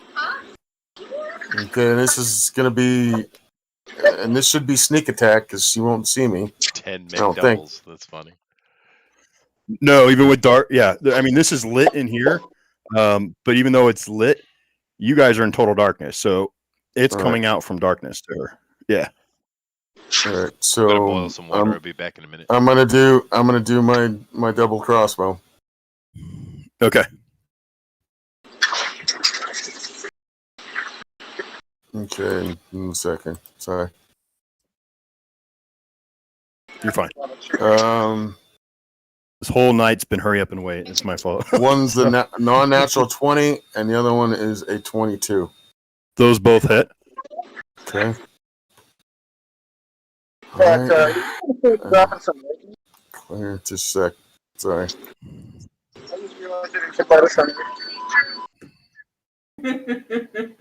I thought he was joking. No, he's serious, huh? He just made 14 McDoubles. No, I just can't believe he's playing D&D while also working at McDonald's. He's missed like 3 weeks. Like he's jonesing, huh? Pretty hard. That is 66. What? All right. She your arrows. Okay, so she gets hit and she's knocked back, and then while she's leaning back, boom, 2 more arrows go into her. Oh. Oh, Bye poor bye. priestesses of the snake gods. And now it is your turn, wizard. Okay. Move me. Where am I? Move me up 30 feet. You're just right off screen. So 5, 10, 15, 20, 25, 30 basically puts you right into this hallway. It's Okay. level. I know it doesn't look level, but it is. I'm gonna cast animate objects with the little Okay. little rocks I got. So it's just gonna be a bunch of little rocks, a bunch of tiny rocks. And as a bonus action, I can mentally command them within 500 feet of me. So I am going to send them in. Let's see, movement. I think they have 30 feet of movement. Tiny. Tiny. Everything. Huh? I was just looking for movement on it. It doesn't really specify that I could see. So an animated object is a construct with AC, hit points, attack strength, dexterity determined by its size. Okay, its speed is 30 feet if the object lacks legs or other appendages. It can use for. yeah. And it flies without flying legs. speed. Okay. Yeah, so flies. Okay, that's where we're at. 30 feet. Okay, so I'm flying going speed of 30 feet and can hover. Yeah, Hoverstone. Mhm. He invented Hoverstone. I did. Amazing. The Hoverstone. Sell it to old Okay. people late at night. Ooh, nice. Okay, I'm gonna send them. Yeah, it's like the hover round, No, that's a plug. Anyways, I'm going to send them in 30 feet into the room, and I'm just gonna kind of keep them clumped together so they all attack as a unit. Probably not gonna be close enough to hit anyone. You're going to yet. go right here. Is it close enough to actually hit someone or no? No. Do you want to do something that hits somebody? You kind of did the whole thing. So here's a little grouping of stones. Yeah. They're actually some lines that I made. I'm working on the market. See, here's a little fruit thing stand that I'm doing. Ooh. Very nice. That's adorable. Yeah. You got mangoes, peppers, and limes. Yeah, it's tropical. That's where you guys are going in my next adventure. I'll jungle, baby. So here we go. 30 feet. Oh God, I hate jungles. Okay. And that is going to be my turn. I'm just gonna make these suggestions, I guess. Probably gonna make suggestions. Why did I just do that? Why? It's a catch-up conversation. That's what I needed today. Why did I just do that? Yeah, I don't know why you just did that either. Because now this guy is gonna go swing and hit Varnum. He's gonna hit. He's gonna try and hit him. I thought we killed the lady. You did. Oh man. He rolled a 2. Let's see. Wow. Oh my gosh. Okay, so he is incapacitated. What does that mean? 14. Whoops. I'm a mess. Okay. That would be unconscious. He's unconscious. So, unconscious creature is incapacitated. Whoa. At advantage. Okay, so I rolled a 2 and a 4. Okay, and his attack bonus is 7, so that's 9. No, yeah, disadvantage. Advantage, so 9. Varnum's AC. Okay, so this guy comes down and swings. And doesn't penetrate that armor. You guys are lucky. Next guy, though. That's the first prize. This guy moves 40 feet. 5, 10, 15, 20, 25, 30. Attack of opportunity from my. I don't know why the box is there.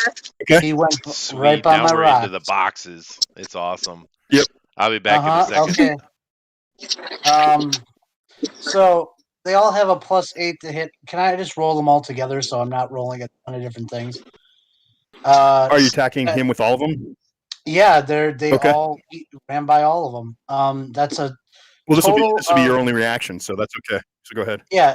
total of They all 20, attack him when he goes past. So roll to hit. You have a +8 to hit. Yeah, so that's a 25. How many of them are there? There's 10. Okay. Like me. So And then do 10d4 plus 40. oh, I know, I got it. Hold on, here it is. That's 71 points of damage, Okay. and I think they're considered a like a separate thing. Like it's like something else attacking them. Did I It's, miss the pickles? Yeah, so the pickle swarmed and completely just Pickle swarm. slapped this guy in the back pretty hard. So yeah. Yeah, he took 71 points of damage. Let's see. He is still very much alive. Continues Mhm. his movement and does 2 longsword attacks on Nicodemus. So let's move this stupid thing out of the way. There we go. That is a scimitar +7, so 26. Hit. And 15. Miss. Give me a Constitution save. Okay. Now, those of you who are poisoned last round, take another 1d4 damage. So that would be who I didn't make their save. Paladin. No, wait, Paladin, are you immune to the poison? What's your roll, Chester? This is a good question. Back. Yeah. Oh, let's see. I rolled a 17, Sorry. so 20. I'm not immune to poison. 20. I'm immune to disease and critical Okay. hits. Okay. So in critical hits, you take 3 points of poison damage from the poison that's still in your system. Chester, you save. You're going to take half of the poison damage. So you are going to take 18 and wait, no, I'm sorry, 9 straight and 5 poison. Okay, so a total of 14. Yes. Okay. Alrighty then. Where's this one? Okay. Right, here we go. Oh, I haven't been hit yet. Oh, that's interesting. Okay. Okay. Mhm. 1, 2, 3, 4, So- 5, 6, 7, 8. Nope, you already had your reactions. You can't have multiple reactions in a Okay. turn. All right. That's fine. So he attacks you. 2 strikes with a longsword. So that is a 25 That hits. hit I'm and gonna 25 use my- twice. Oh man. Okay. Well. Man, that's high. You already All used right. your reaction this turn, so you don't have your shield. Oh yeah, I Right. can't. Okay, never mind. Lay it on me. Okay, take 22 points of slashing damage. All right. Okay. And then this one, 1, 2, 3, 4, 5, 6, 7, 8. And he attacks you with his glaive or Bec de Corbin in honor of Gary. Oh, that is only a 9. Miss. So 9 to you, Nicodemus. That's a miss. Miss. Yeah. Okay. He only gets one. And then attack? this one, 1, 2. Oh, yeah. Well, yeah, it gets one more. Monsters 2 attacks. 16 plus 7. So Hit. that's a 23. That's a Okay. hit, yeah. And that is a D12. So that is 11 points of damage. Now, I'm sorry. Make a save, GOP, for poison, and make another save for okay. poison. Constitution. Ooh, first one was a nat 20. And the second one, Okay, you saved. let's see, a 14 plus 1, so 15. 15. You save. And now Nicodemus. I failed the poison save. No, what'd you roll? A 3 plus 3. Yeah, you saved. 6. Yeah, you failed. Okay, so you're taking all the poison, which was 10, and then 11 from the pole arm. Okay, so you're taking another 21. All right. And now this one moves 1, 2, 3, 4, and fires an arrow at. Now he sees the rogues. So he fires was a longbow. He's got a +6. So 22. Wisp. Wisp. All right. 24. Your AC is 24. No, 23 is my AC. I thought Okay. you wanted me to roll, so I rolled. Anyway, there you go. Nope. He misses twice. Okay. That is all of them. And that's 20. That's on 21. So 20. Nicodemus, your turn. Now, I need you to make a concentration save. For you've taken 20. Yeah, I get you. That is a 22. Okay. How much damage did you just take? I took 35. So half of that is 15. So I save. Yeah. 16. 17. So okay. Yep. You save. I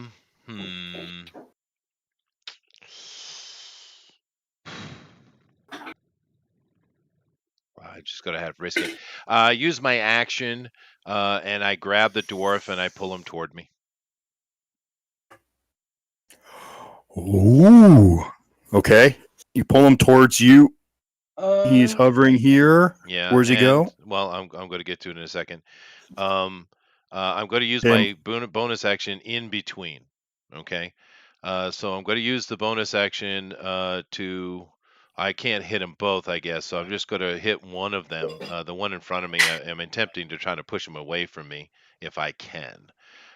So this the way we have this orb set up, I don't roll anything. It's DC save from you. So Yeah. You're hitting the one in front of you with the orb? yes, yeah, with the tentacle. So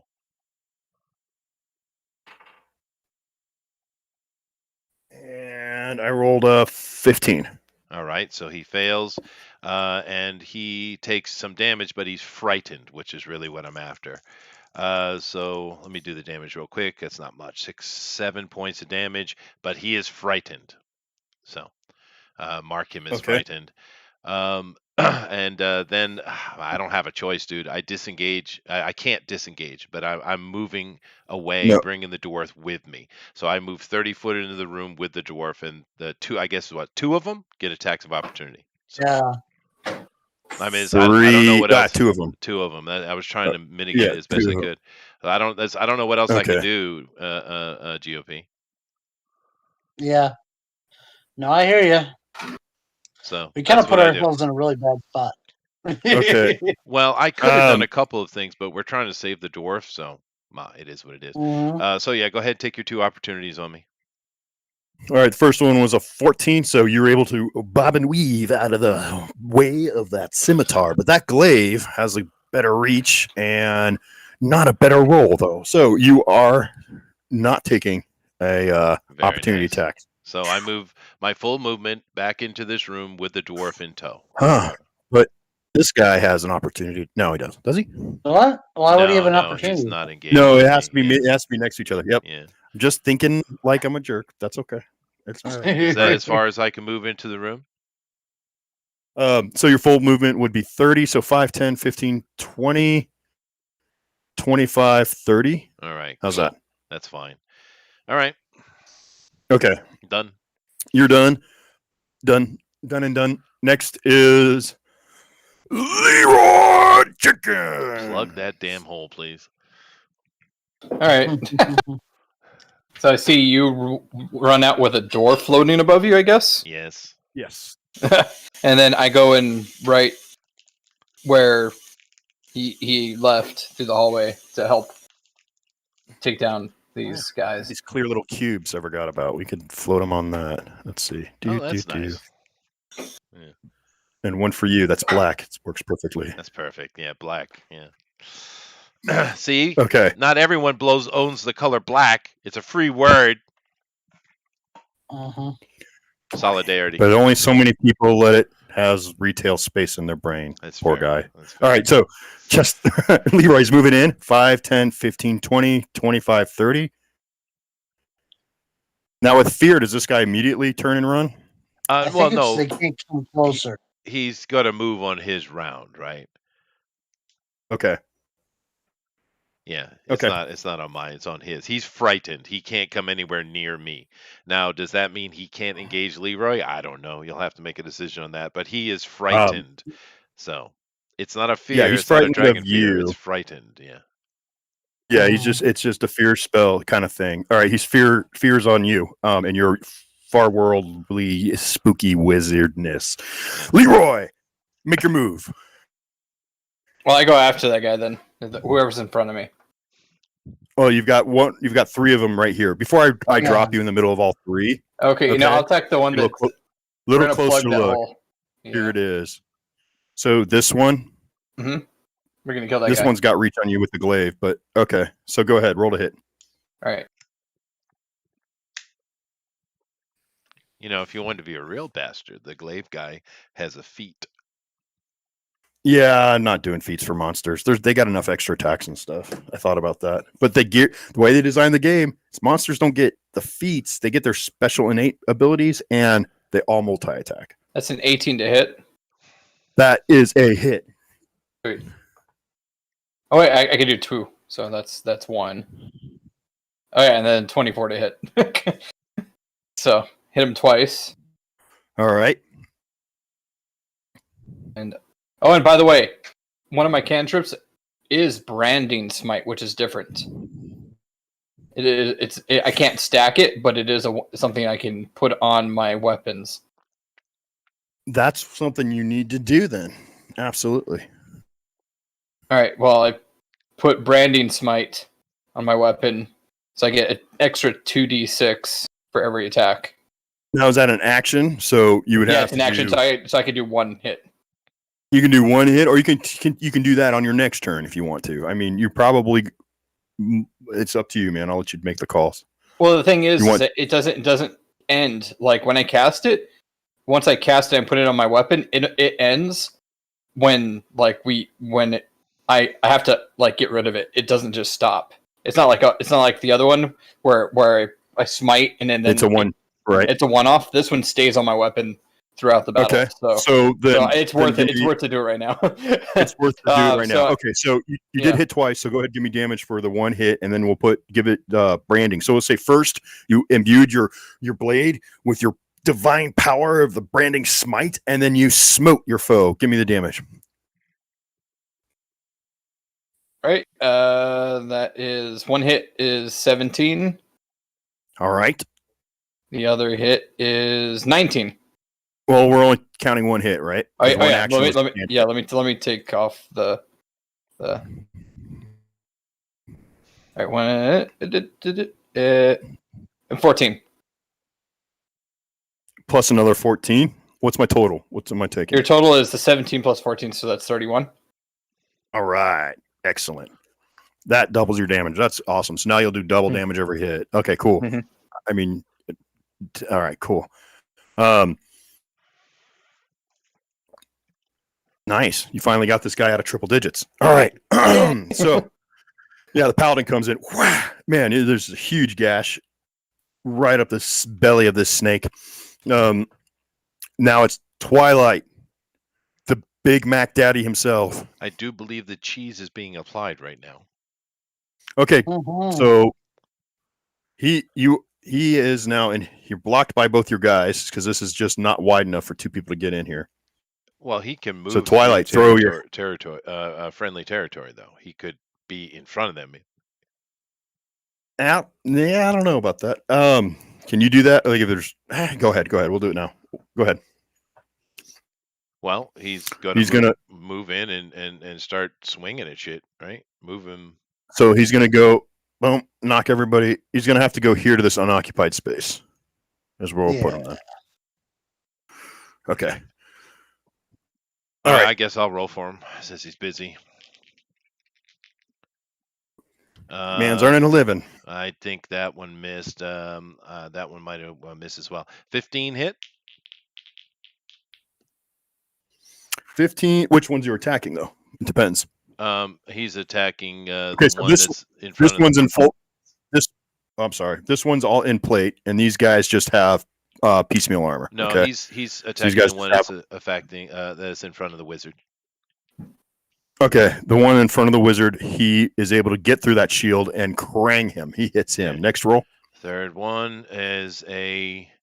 I'm not rolling well, dude. 14. No. All right. Well, he hit him once. So let's see here. And this is not.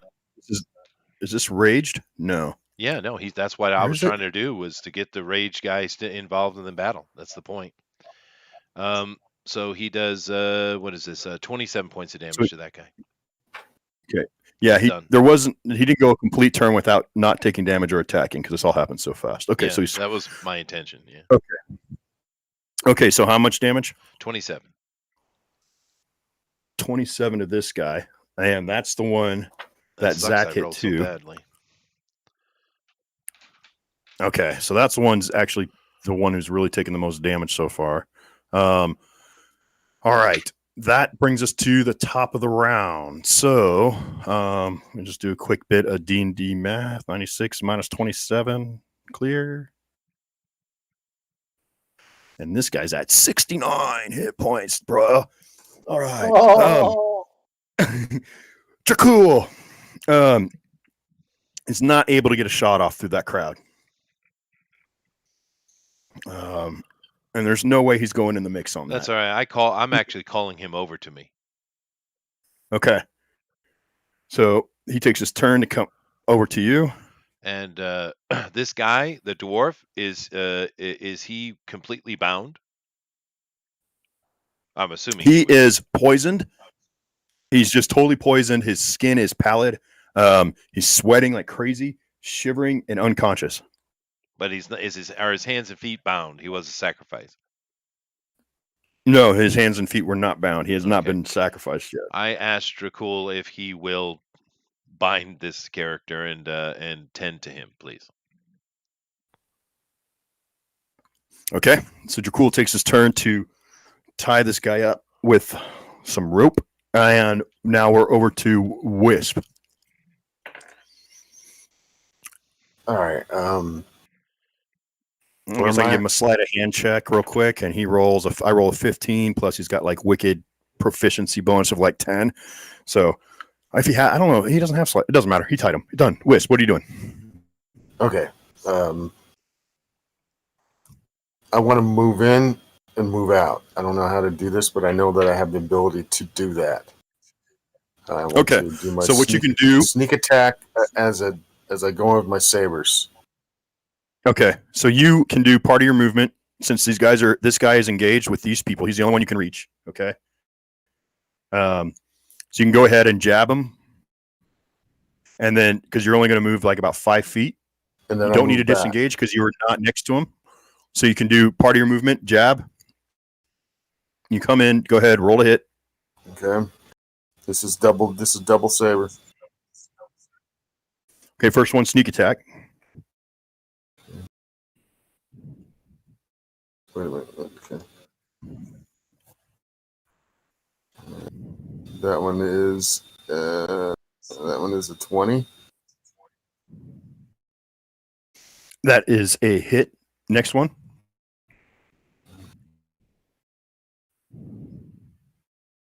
That one is a 21.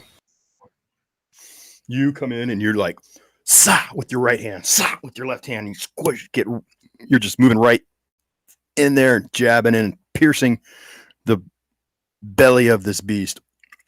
Roll damage. GOP, I do believe this is what is technically called a cluster fuck. Ah, yes, I would concur with that statement. Just technically. Do that or a blood orgy. Go ahead. Oh God. Okay, that one is a flat 40. Flat 40. Okay. That's your total damage is 40? Yeah. Okay. And- He's and still then alive. And then I move back. Okay. Okay. All right, my turn. Now, yes.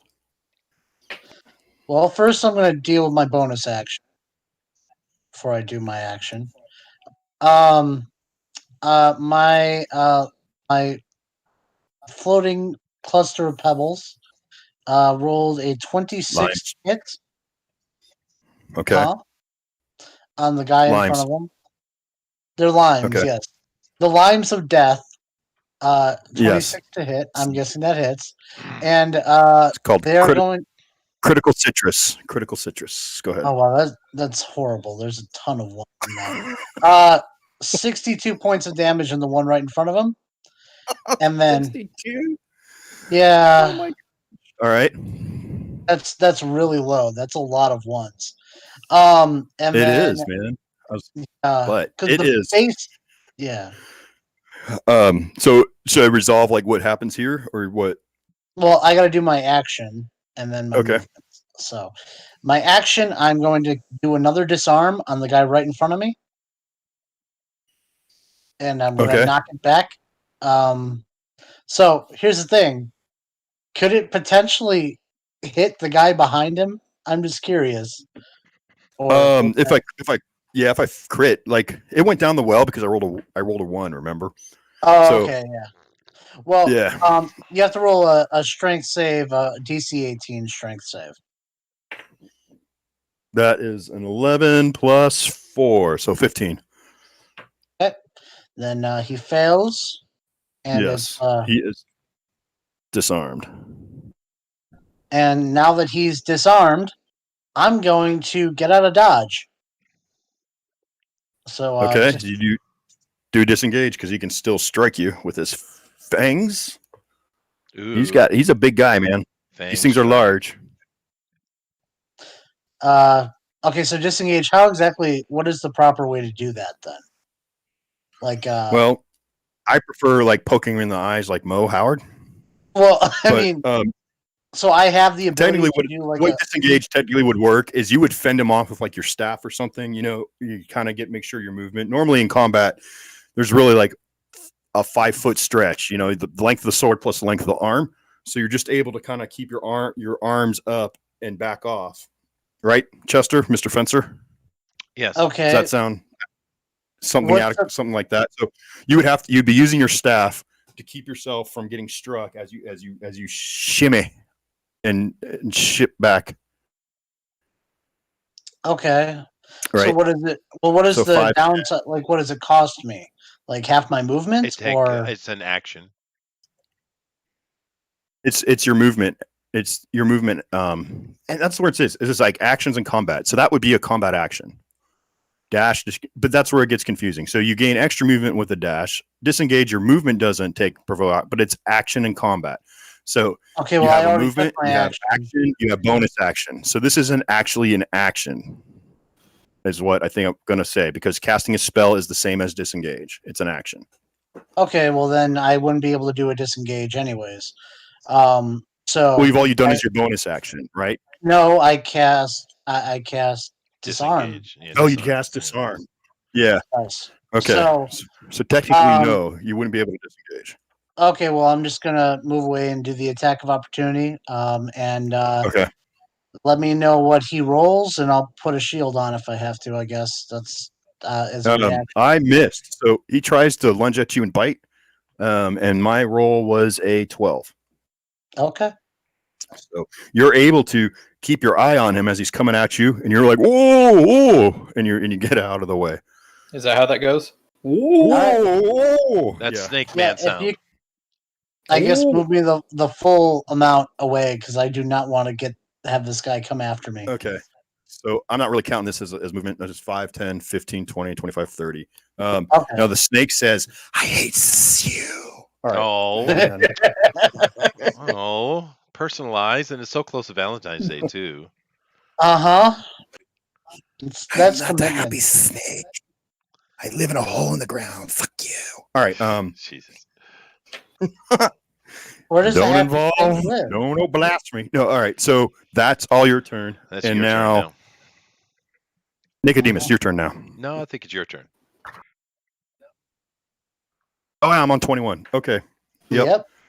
So let's see. Do. Attack. Let's see. This one cast a spell. And no, wait, this one cast a spell back here. Mm-hmm. And we'll see if he lives long enough to see what happens. This one can't take a shot on back into the room because he's not doing the same issue. So he's going to do. I don't know what Jim did. Oh, that's what he's doing? What are you talking about? He goes to pick up his friend's. He goes back to pick up his friend's sword and gives it to him. Oh, wait. Opportunity? And then Reaction. Well, I who's didn't got a use reaction left? That's new. I That's I didn't use it. Remember? yeah. You want to use it now? Where are your limes are still here? Okay. Yeah, they were basically with he moved away from them, so he is out of melee range with them now. So it's a reaction. It's a attack of opportunity. All right, Okay. so that is God, I'm a not thinking 20. about that. I totally forgot about the 24? limes. Okay. Yeah, All right. You hit they'll them with the sneak up on limes. you. Those limes. It's a Yeah, 24. I totally spaced them out. I wasn't even looking at them. Yeah, give me damage. But this guy's got a sword back.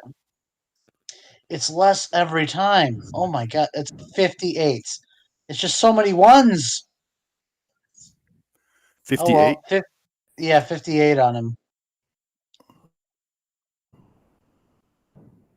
And let's see. Did he survive that? He did. He has all these freaking fruit just blast through him. Where do they go after they hit him? Well, they just all these holes in them. They should. Well, they didn't. It was just an opportunity attack. Yeah, they don't move. So Dude. They stay in the same place. Yeah, they have to move. Right? Oh no, they don't have to move. That's right. All right. They're still floating there. Okay, so this guy, man, he's just pelted. It would be great if it was tomatoes. Tomatoes would be better. No, he's been pelted and even been penetrated by these pebbles. All right. Oh wow. Now attack. They're gonna all attack the fighters. So Leroy, the snake man's got his sword back and he rolls a 9. So you're able to block with your shield. He comes back again, rolls another 9. Not rolling good. Those dice go into jail and pick up my unlucky die. Let's see what happens. Then this one with the glaive attacks the paladin. Paladin. That's an 11 plus 7. Nope. That's an 18. Nope. Not with that awesome armor. Oh, 19. 26. Barely. So he Barely. does hit you with the glaive. There's that. You take 3 from the glaive, and I need a constitution check. And this is a new round, or what? Yeah, new round. You're taking 1 point of poison damage in addition to whatever happens here. Is that all of them? No, give me these. It's 24 for the constitution, by the way. Okay, so take another 6. Okay. 6 total, or 6 with the 1? Oh, no, you take a total of 9 points of damage total. Okay, 9. 9 points of damage. All right. It was just the effects of the poison is the effects of the poison is every time on their turn. I'm just to remind myself I'm rolling a 1d4 because you've been poisoned. And it was just a 1 this turn. So everybody takes 1. Okay. For those who've been poisoned, yeah. Okay. Oh yeah, you were poisoned too. I need more markers things. That's all right. I got it. Drink in that my much head. soda anymore. You're poisoned. How long does poison last? Until I say it doesn't. No, till you cure it. Oh, okay. So we're on a ticking time bomb, essentially. What are you doing? Yeah, with the Yuan T poison's pretty sick. It doesn't pet. It's just constantly eating away at your insides. All right. So now I'm going to attack Barbarian with this guy in the plate mill is attacking him. That's a 4 with 7, so that's 11, and that is a 19, and that doesn't even hit our barbarian. So I am done. Now in here, in this room, all those snakes that retreated are now coming back. So they are pouring out of the walls now. So his So I spell's need finished. some kind of something to represent. Well, part of it. I just need to have some kind of a something to token to represent those things and where they're at, so you guys kind of have a visual of what's going on. But in the meantime, Nicodemus wants you. Okay. Move me diagonally southeast so I can see all the way into that down that hallway into that other room, please. Okay. Diagonally back this way so you get a good view. Yes, I want to have a good view to the guy in the back of the room casting the spell. All right. So I'm not pleased, just so you know. I'm all negative and pissy. I look at the guy in the room in the back, and I introduce him to Mr. Wiggles. No, Not Mr. Wiggles. you're not gonna So- do from behind again, are you? Now, well, it depends on him and his Mhm. predilections. Go ahead and put a token for Mr. Wiggles next to the guy that's casting the spell, please. What's the range that you could drop him? 120 feet. Oh, no, that one's Okay, 180 cool. feet. Sorry. Yeah. He's definitely. Where's a good Mr. Wiggles? Let's just do Tentacle monster. We've Yeah, got tentacle plenty of monster. them. Yeah, there we go. Yeah, it's kind of a displacer beast. So 120 feet. So okay, that's 60. So you got plenty. You want him right in front of him? Yep. So this is my action for the round. I'm going to do a bonus action too, but let me do this first. So first thing he needs to do is he needs to make a strength save of no, hold on a second, that's not right. He needs to make a wisdom save, DC 18. Okay. All right. This is you're summoning the aberration, right? Yes, Mr. Wheels. Yes, that's fine. I know it's not the same one every time, but from my point of view, it is. But we're saying it's a star spawn, right? It is Sarspawn. Okay, That's the only sweet. one I can summon. Yeah. Okay, cool. Mr. Wiggles, and it's a DC what? Let's see. DC 18 wisdom save. Okay. I rolled a 19 Okay. without adding. So with his wisdom, it's a He's fine. 21. He's fine. So he takes 4 points of damage. I'll just add them together. It's 4, and then Mr. Wiggles decide from just being in the presence of Mr. Wiggles' focus. He's looking at him, and it's not pleasant. And then Well, he he gets a couple tentacle whacks. So let me do those. Okay, so he saves against the Whispering Aura, so there's no damage there. That's right. Yeah. It's and then so you're doing a multi attack. Yes. Which is that's a 24 and a 20 flat. 24 and a 20. Oh yeah, your 2 attacks. Okay, so Mr. Wiggles, just this weird gelatinous multi-eyeballed tentacled freak of nature, just slam attacks. Wham! Wham! Give me damage. 29. He needs to make Constitution roll. Not a Constitution, a concentration roll. 20. What did I say? 29. 20. Yeah. 20. 28. 29. 29 points of damage. There it is. 29 points of damage, and he needs to make a concentration roll.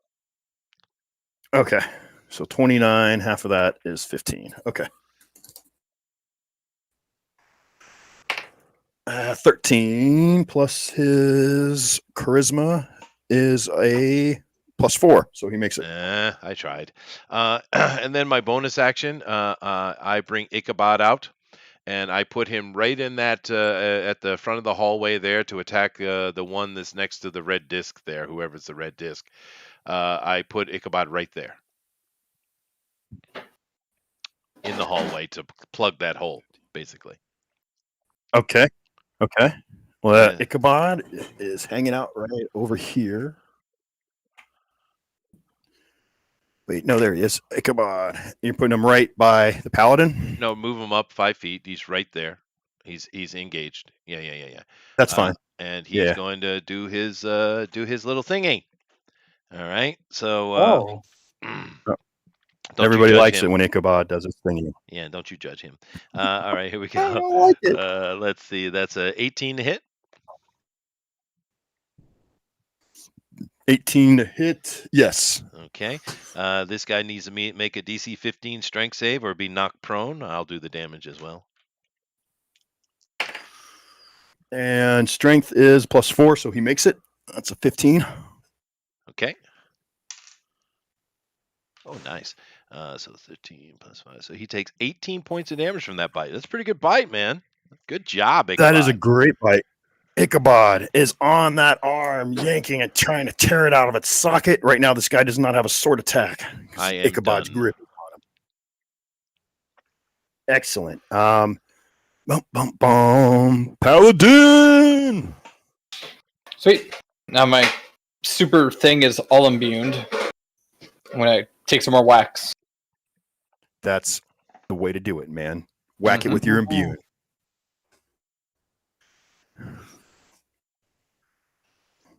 Right. Are you attacking? This one is okay. So this one directly south of you is bad shape. His arm looks like it's coming out of his socket. The dog is just apart on it. Then you have this one with the glaive who is not taking a lick of damage, and he's just keeps poking at you. And then hey, stop it, you stop it. That's all I can imagine. And what's the one in front of me? The one in front of me. Twilight's right in front of you. Oh, that's okay. I'm gonna do the one that keeps Twilight. poking at me because he's a bitch and he needs to die. Okay. There you go.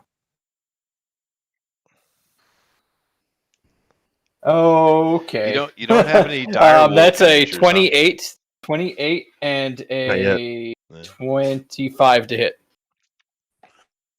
28 and a 25. Yeah. Man, through the clamor of battle and all these different things going on right in front of you, your clarity is just, you were so dead on, and you just move right past his glaive. You're using this, you're coming inside of his reach to strike at him, and you take full advantage of both of his hands being on his weapon. You just wham, 2 solid hits. Let's get some damage in there. The first one does 33 by itself. Awesome. And the second one does 24. Okay, so 33 and 24. That's 57. So you do 57. All right. Man, that's solid, dude. Thank you. 2 massive. All right. So what does that do when it's branding? It's like a hot metal. It's just searing his.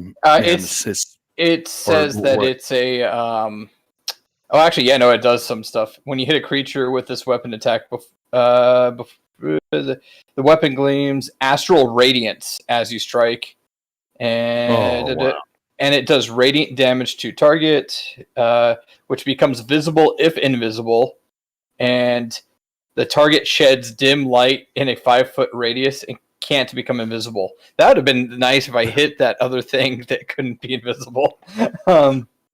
And if I were to the one that disappeared. Yeah. When I level up and this levels up to tier 3, I get 2 more d6 of damage, extra damage. Nice. And that's it. So the other weapon's gonna be sweet. So divine radiant light, and this thing is being seared by the magic and divine power of Torm. All right. Twilight. Big Daddy. It's still on mute because he's working. He's still muted. Yeah. All right. So he's back. I guess. Go ahead. Go ahead. To all beef patty, special sauce, lettuce, cheese. Mm-hmm. Is this Twilight? Yeah. No, he's still mute, man. So go ahead, Chester. All right. So he's just gonna. Hopefully, I'll roll better. So here we go. Well, that's a 25. That's a 13, and that is a 19. Who are you attacking? The one that he was Who are you attacking, the glaive guy, I guess. That's who he's on. The one with the glaive. Okay. He's not going to go back and forth and back and forth. Okay. So he's Well, just I going mean, for if the one he with the glaive. if All right. if the So first you hit shot, twice. okay, he hit twice. All right. So let me do his damage. That's 48 plus. Okay. So that is 64 points of damage to that guy. Oh man, he is sliced up, ribbons pierced, bleeding everywhere. He's still alive and still a threat. Okay. And that's his round then. That's his round. Okay, so we go back up to the top. All right. Dracul has bound the dwarf. He sees an opening. Because he can look, he can definitely get in a shot now since the wizard's out of the way. So he will roll. Oops, hey, killed you. 8. And his, what does he roll? He hit because he's doing what, 5, 9, 8, and 9, 16, 17. That's a hit. And he gets a sneak attack because he's adjacent and in darkness. So let's see. What do these guys have? Dark vision? Perception 5. Where would it say? Senses, dark vision, 60 feet. Okay, so no, there's no sneak attacks, just straight hit on it. So this is it. It's just a 10 points of damage. 10 points of damage, and that guy goes down. And also, let's not forget that there are a bunch of snakes in the room. Yeah, he's waiting. Yep. Yeah, he's got an action. Yeah. So Dracul would take his bonus action, or his movement action to get in a more advantageous spot as these snakes come in. So we're just going to say these are each kind of like a swarm. So they'll have the swarm sort of movement thing of the smaller snakes. Let's see. Now it is Whist's turn. Okay. I'm gonna do double So let me pull crossbow. out a little bit. Can I do a double So- crossbow in there or not? So let me just set you. Make sure you understand. Okay, so these little orange things, those are just miniature resin cast goldfish. So I'm going to paint into clippers, but for right now, they're snake swarms. I should put them on something you can see them better. Either way, you've got these guys coming in at you. You do, if you move, you could get a shot here. Okay. And are they in melee? They are in melee. Yeah. All right, then that would be should have had sneak. Well, I killed them anyways. All right. Yeah, they are in melee. Okay, I'm gonna move and I'm gonna get that. That'll be a double crossbow from there, and then I guess the last movement will be back to the group to try to regroup from all these snakes coming in everywhere. Okay. All these mother effing snakes. All these in this mother effing effing snakes in dungeon. this mother effing dungeon. All right. Next dungeon will be all Spiders. Never mind. All right. Yes, The of one course. I got 26 and I got a 19. Centipedes. All right, 26 and a 19. Yeah. Okay. Give me damage. Those are both hits. Okay. And that's on that one. I guess it's right in front of me or whatever. Yeah.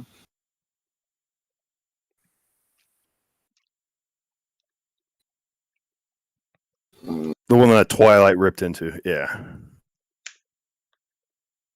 63. What? Okay. So He gone. you stole your weapons. Yeah, he gone, man. You stole your weapons. You bring up your crossbows. You do your quick trick loading movement.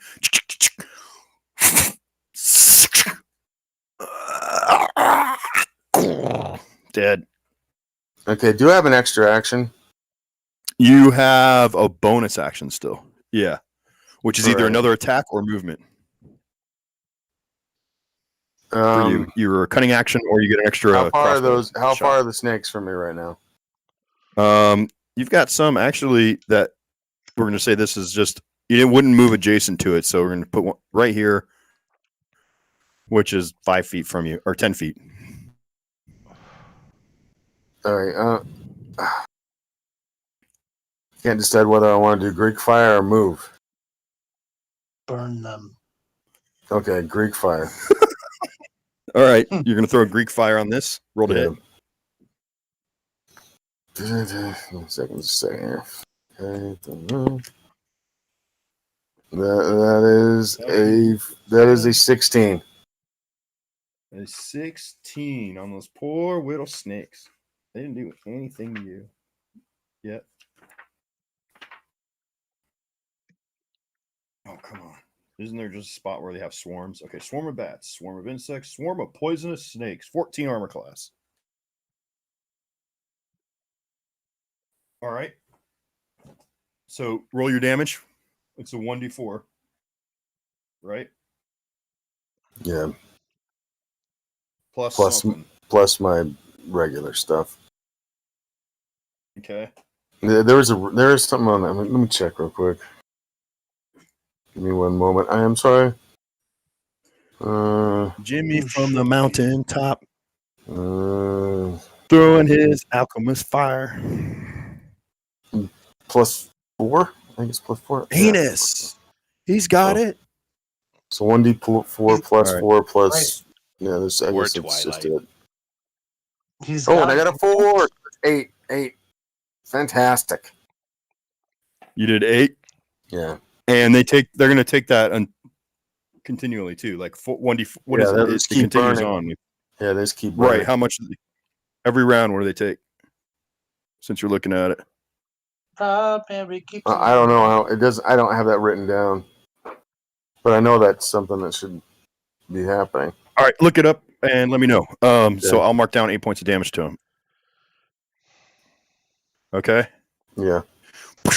The alchemy, that jug of hits the ground like napalm. There's a huge little fire is gone up against the walls. It's splashed onto the sarcophagus. This whole area is fire.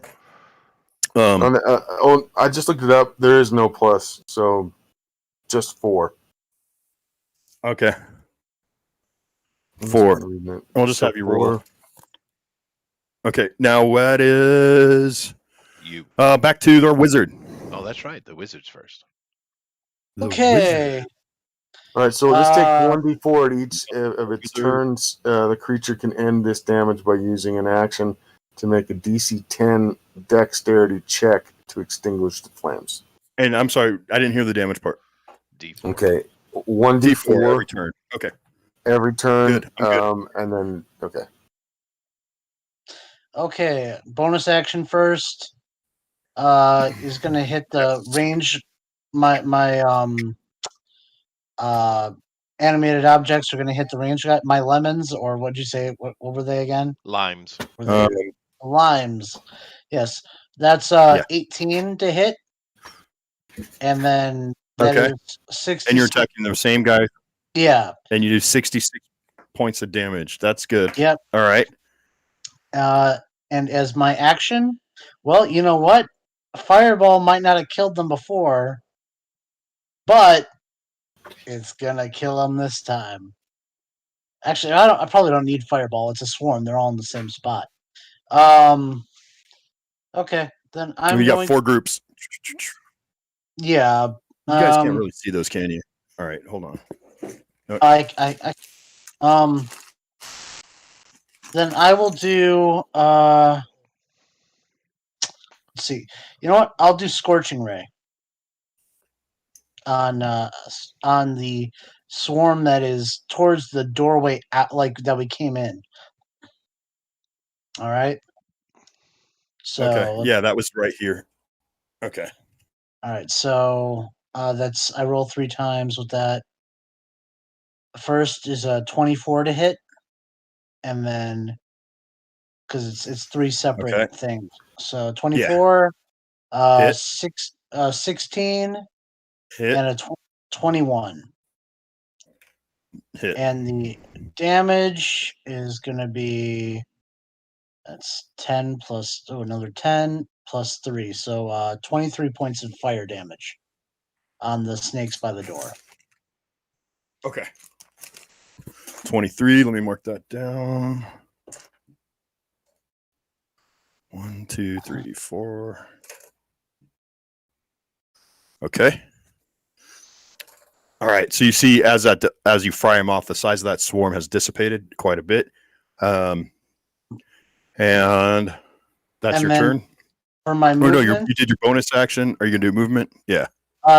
yeah, I'm going to, let's see, move me back towards the hallway. Okay. So we're gonna put you back this way. How far?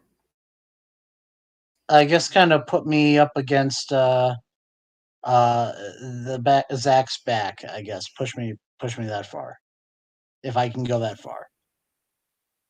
Zach's back. Mhm. 15, 20, 25. Yeah, you can go right up to him. Okay, cool. He's got And your that back, will bro. be- Yo. Yep. Okay. All right. That's my turn. All right. So all that you have been poisoned, take another point of poison damage. I really wish I Okay. had my cure all spell. Indeed. Mhm. Okay. So is what is that spell that you did? Summon aberration? Is that oh man. What kind of that's not a concentration spell, is it? No, it's just a summon. It's Okay. doing as I asked it to do, but it's on its own volition. It is concentration. It doesn't matter. I don't need So, telekinesis telekinesis. anyway. That's all right. So he is on the ground then. And I have one swarm of snakes. I knew that was going to happen. Okay. And let's see. The movement. Speed is 30. So 5, 10, You're a 15. snake like Indiana Jones. Oh, hello there. Well, I might as well just attack with it. So swarm of snakes. Double Yes. mega quarter pounders are done, I guess, huh? Yeah. Finally, the people have stopped bothering me for a few minutes. Those bastards! I know, they were so hungry that I was like, here, take your fucking McChickens, you rats. Oh, wow. Doing something? Okay. So the swarm starts to cover the dwarf and is biting him. He's taking damage. He's hit. This next swarm goes after Dracul, and that's a critical miss. So he just starts stomping on their heads, and they're not striking him. He's kicking them and keeping them away, and he's actually done damage. We'll just say that he does a strike. I don't know. We'll call that an improvised weapon, and he does 5 points of damage to him. And they were already hurting anyway, so. Yeah, that one he kills them all. Bam. No, those actually were at 13 hit points, but I just said it. All right, we'll go with it. The next swarm is in 5. You're floating, so 10. And tax Dracul. That is a natural 20. So I rolled a 1 and then a 20. Nice. All right, so Dracul needs Lit a up. bite poison. So a Constitution save for him. He saves. I rolled a 17, but he does take 7 points of damage. So he's going to be okay, but he is poisoned now. Let's see. Rabbit, you took 7 points. Okay. And then let's see. Next one is a wisp. 3. That one misses you, wisp. As they come at you, you're like, scat. Damn it, snakes. And then I'd be like, you're hissing at him. And then this one, he's disengaging.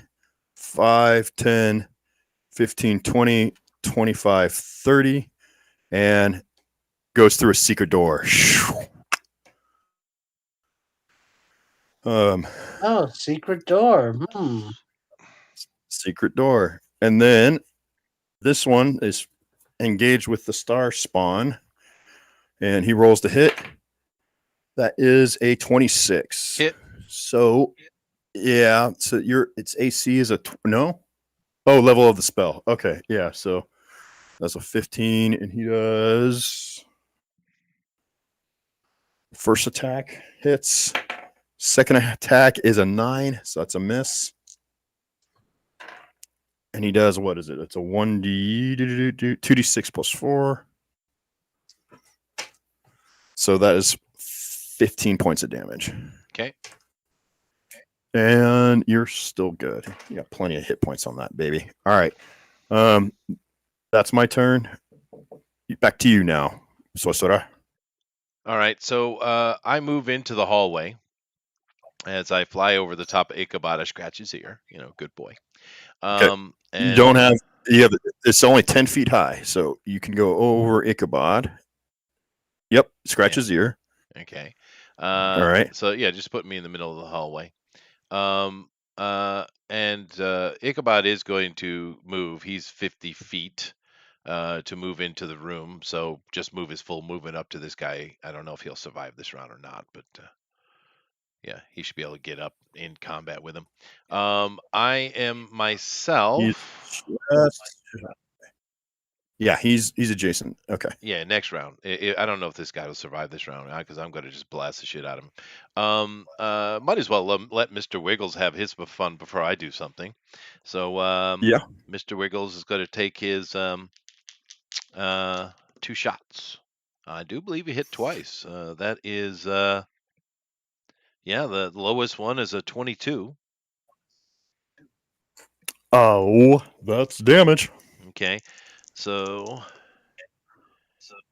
37 points of damage from Mr. Wiggles as he gives him hugs and kisses. The kind you'll never forget. You said 37? Yeah. Okay. And then I'm just pouring my sorcery. Well, not I still got a couple left, but I pour majority of my sorcery points into a Nova Blast, and I'm going to tear the hell out of that guy. So let me do that. What do I need to hit, just so I know? 15 for him. Okay. All right. All right. And you're doing your twinning eldritch thing. Quickening thing, yeah. I'm burning 4 sorcery points on this. I hit all the time. I did no crits, so the damage is a minimum of 40 points of damage plus my rolls. Is he still up? Just from the 40? Yeah. Okay, well I'll do the rolls then. So he is smoking. Yeah. Alrighty. Here we go. All right, sorry about that. All right, that's 40, 53, 62, 69, 70, 76, 85, 100, not 100, not 100, 98. 98. Okay, so the eldritch energy just lights up. It's black and purple energy and flashing strobe light effect as this blast hits this thing, and all across it, and like these magical veins just of energy just start spreading through his body, and he starts to sizzle, and then his head pops right off. His energy escapes through his head. Oh. And it's just the smoldering ruins that just goes slump on the ground. All righty. So the snake stop now? Let's look at that real quick. It's he summons snakes, so let's see.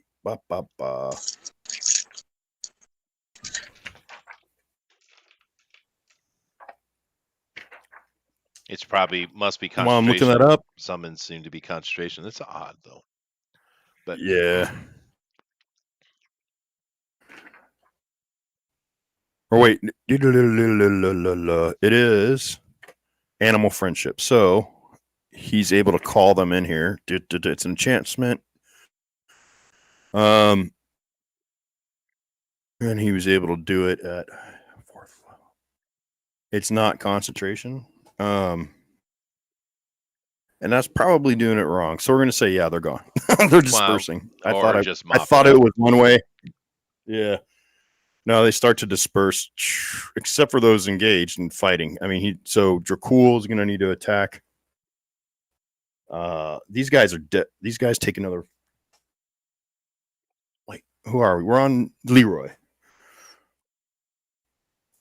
Okay.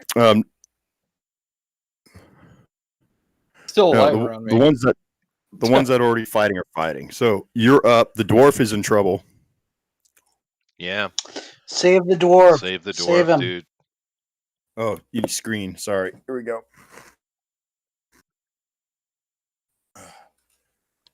Yeah. Don't be afraid to remind me that you can't see it all because I get sidetracked with all the numbers. Okay, so is he the guy that's laying down that's got two snakes coming after him? Yes. All right, I'm going back. Yeah. Oh yeah, I'm gonna go save his stupid butt, even though apparently I'm indifferent to him. Because what is he? Well, he's he said it was something specific. Well, but he's part of your mission. He's definitely yeah. He's part of your mission. You want to bring him back evil. alive. Yeah, he's evil though. Yeah. He's high up in the orders of the cult. So and the order and the council want this guy alive. All right, so I smashed down on those snakes. That smashed the snakes. Okay, roll to hit. Whew. Okay, so I got 18 on one and a 10 on the other. Oh, okay. So you hit him once, do damage? Yep.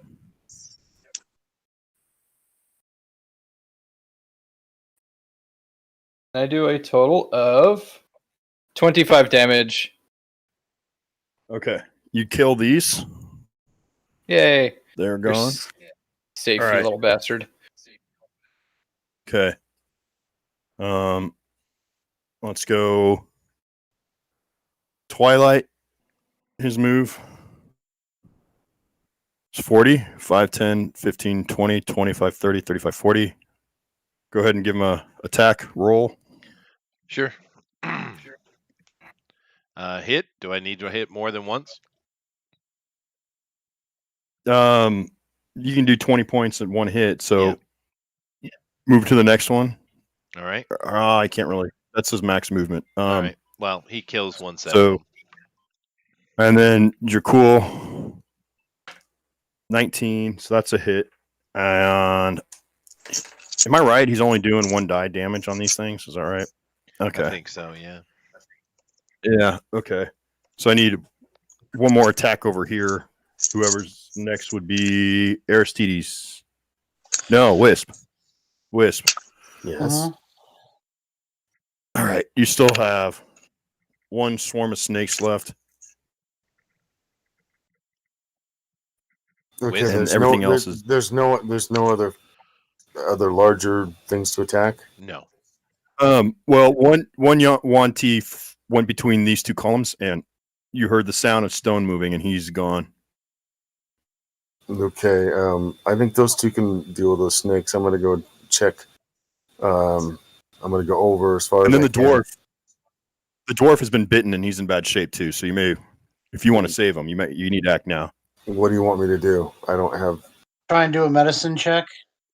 I'll go over and do a medicine check. I don't really have that skill, but you know what? I'll save him. I know how to do it. Okay. I mean, I don't have that skill.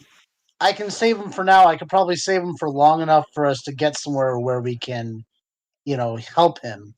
But yeah, I can do a stopgap measure in the meantime till we're ready to. All right. Do you want me to come and pull him into the hallway?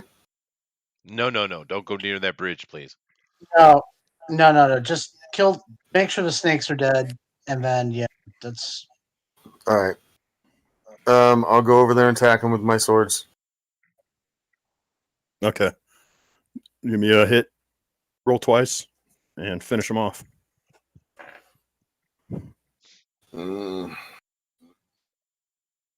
One is a 17, and one is a 15.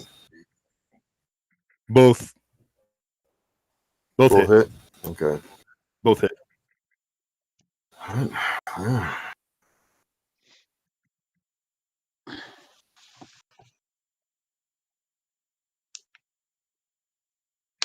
That is 22. Okay. That's gone. Okay. Okay. All the enemies are Now. clear. Yes. So All right. I don't want to have to do this, but I'm going to use it to keep him alive because he's probably on the brink of death anyways. I am going to cast polymorph on him and turn him into a frog. So none of his poison effects are currently on him in his frog form. He's in a different form, unless he gets attacked in this form. Oh, that's brilliant. Okay, he Mhm. tries to hop. All right, so then he starts trying to hop away. Yeah, somebody. Now he's got hit points. Well, I'm right next to him. I'm right next to him. I can pick him up. Maybe somebody should have had a net ready. I would have moved up on him before, but that's okay. It doesn't matter. Somebody else can grab him. Don't worry. Yeah, I'll grab Okay. him. He's right next to me. All right, give me a roll to hit. Roll to grapple. All right, a 20. Okay, now my arithmetic just goes out the window.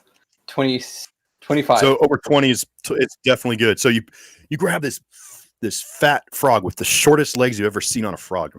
And there's another thing that's really bizarre about this frog is it has like red skin going from one side of its head, going underneath its jawline up to the other side of its head, which kind of resembles this really weird frog neck beard. So it's not furry. It's just warty, red little warts all over the frog. So now you guys have a few options now on what you're going to do. I'm doing something. Okay. I take my companions. I enter in the room in the same, in time, right? I go to the secret door, and I let my companions go through the door, and I'm entering in to see where this thing went. Maybe there's a way out, a quicker way out. Okay. So let's see. The door is not reactivated. So they see a tunnel. Well, actually, it's not just a tunnel. It's another hallway. It's another 10-foot tall, 10-foot wide hall headed straight south. All right. Well, so here. So you can send them out. And I guess I don't know if we necessarily need all the diorama at this moment. I doubt you do. I'm just using them because I can see through their eyes, right? Yeah. So I just want to put something interesting on the screen for people. I'm just checking to see if there's another room of them, if there's a treasure room, if there's a way out. That's basically what I'm doing. I'm not looking to, I'm just gaining information. Oh, gotcha. So in the meantime, I'll put some classic D&D art on there for you. Oh yeah. So as these guys they go down the hallway, Ichabod, you can roll a perception for him or not? Yeah, for Ichabod. Yeah. So that would be a survival actually, because he's going to track, right? Sure, if you want to do it like that. I don't actually have a survival roll for him, although I do have perception. We'll just. Perception's good. He does have a keen hearing and smell, so he gets advantage on such rolls. So I'll do like that. Let's just do it that way. Yeah, I think they run it on perception for keen senses because they're using his senses. It's not so much intelligence and wisdom figuring out the tracks. It's his. Right. Yeah. So the highest one would be a 17. Okay. The 17 is good. He's picking up the trail of the Yuan Ti that fled. He's smelling the blood. It's very strong. It's got him really excited. So he's booking it. All right. Okay. And the guy has a little bit of a lead, not much. And after Ichabod is running about 50 feet, let's see. We're going to do a perception check versus a stealth. So I'm going to roll for stealth on this guy, and you can roll perception. Okay. You do have advantage on your roll. Ooh, that's 22. Ooh, okay. I don't know if I'm going to be even come close to that, but I'll try. I rolled an 18. an 18, and let's see what is the Yuan-Ti stealth is a +6. Oh, Oh man, yeah. He has lost this as soon as so he gets outside, and he comes out to an area that's not familiar to you. It doesn't look like the way doesn't look at all like where you came in. There's no ruins. There's no campsite. You're coming out of a different side of this hill that the tomb was made into.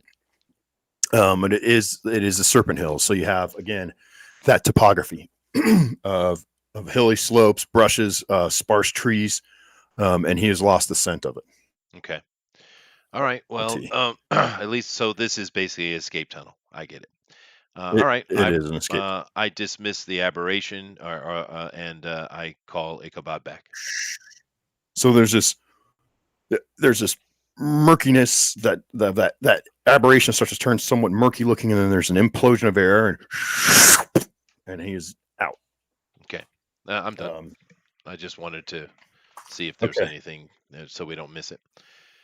I'm gonna search the throne room to see if there's any investigation value. Treasure. Yeah. Well, treasure. We're also. Yeah, I'm gonna roll my investigation. Give me a sec. That's a 20. That's a 27. And 27. Okay. So with a 27, you actually discover there's another secret door in the room on directly opposite wall of the escape tunnel. Okay, check for traps and all. Well, I have Jimmy, you should probably check for traps. But all right. Okay. Checking Calls for you over traps. with. Throwing. And that is a 22. Is that all right? We okay? With that 22, you're able to find that this is not trapped, but it is a puzzle. It's a series. There's a series of pressure plates and different shapes of serpentine shapes, and that are there's pressure plates on the floor, but as well as that the border of this mosaic where this wall is behind, you can see that these little stone shapes of snakes can be turned and moved. And with that high of a score, you start to figure out the logic behind this is if you match up certain snakes and we're able to turn them into certain ways and get a knot and different coils to fit, there's a large clicking sound, and then the sound of stone on stone as this door slides over to the west, and inside is a room with serpent statues inside of it, as well as the hoard of this enclave, their treasure hoard. Oh, nice. We got treasure hoard. Yeah. Yes. My pit is empty. Fill it up. Fill it up. All right. I really think they have a weak treasure for such a dungeon, so I like to add a multiplier to it. So there are. Oh, let's see a multiplier. The multiplier is by 6. So there are 4,800 gold pieces. Okay, I'll write it down here and do the math. All right, go ahead. 600 platinum pieces. Okay. 12 cloudy emeralds. 2 necklaces of each. They each have 22 chrysoprase beads on them. So 44 of these gemstones are on these necklaces, between the 2 necklaces. And there are 2 spell scrolls. All right. All right. Any of the weapons that we from the killed dudes have any worth? Well, the weapons that they dropped. Yeah. The weapons that they dropped. So they are of Yuan-Ti style. They are imbued with or dipped with poison. And they have some of these actually have. Go ahead, give me an investigation roll then, Wisp, as you look at it.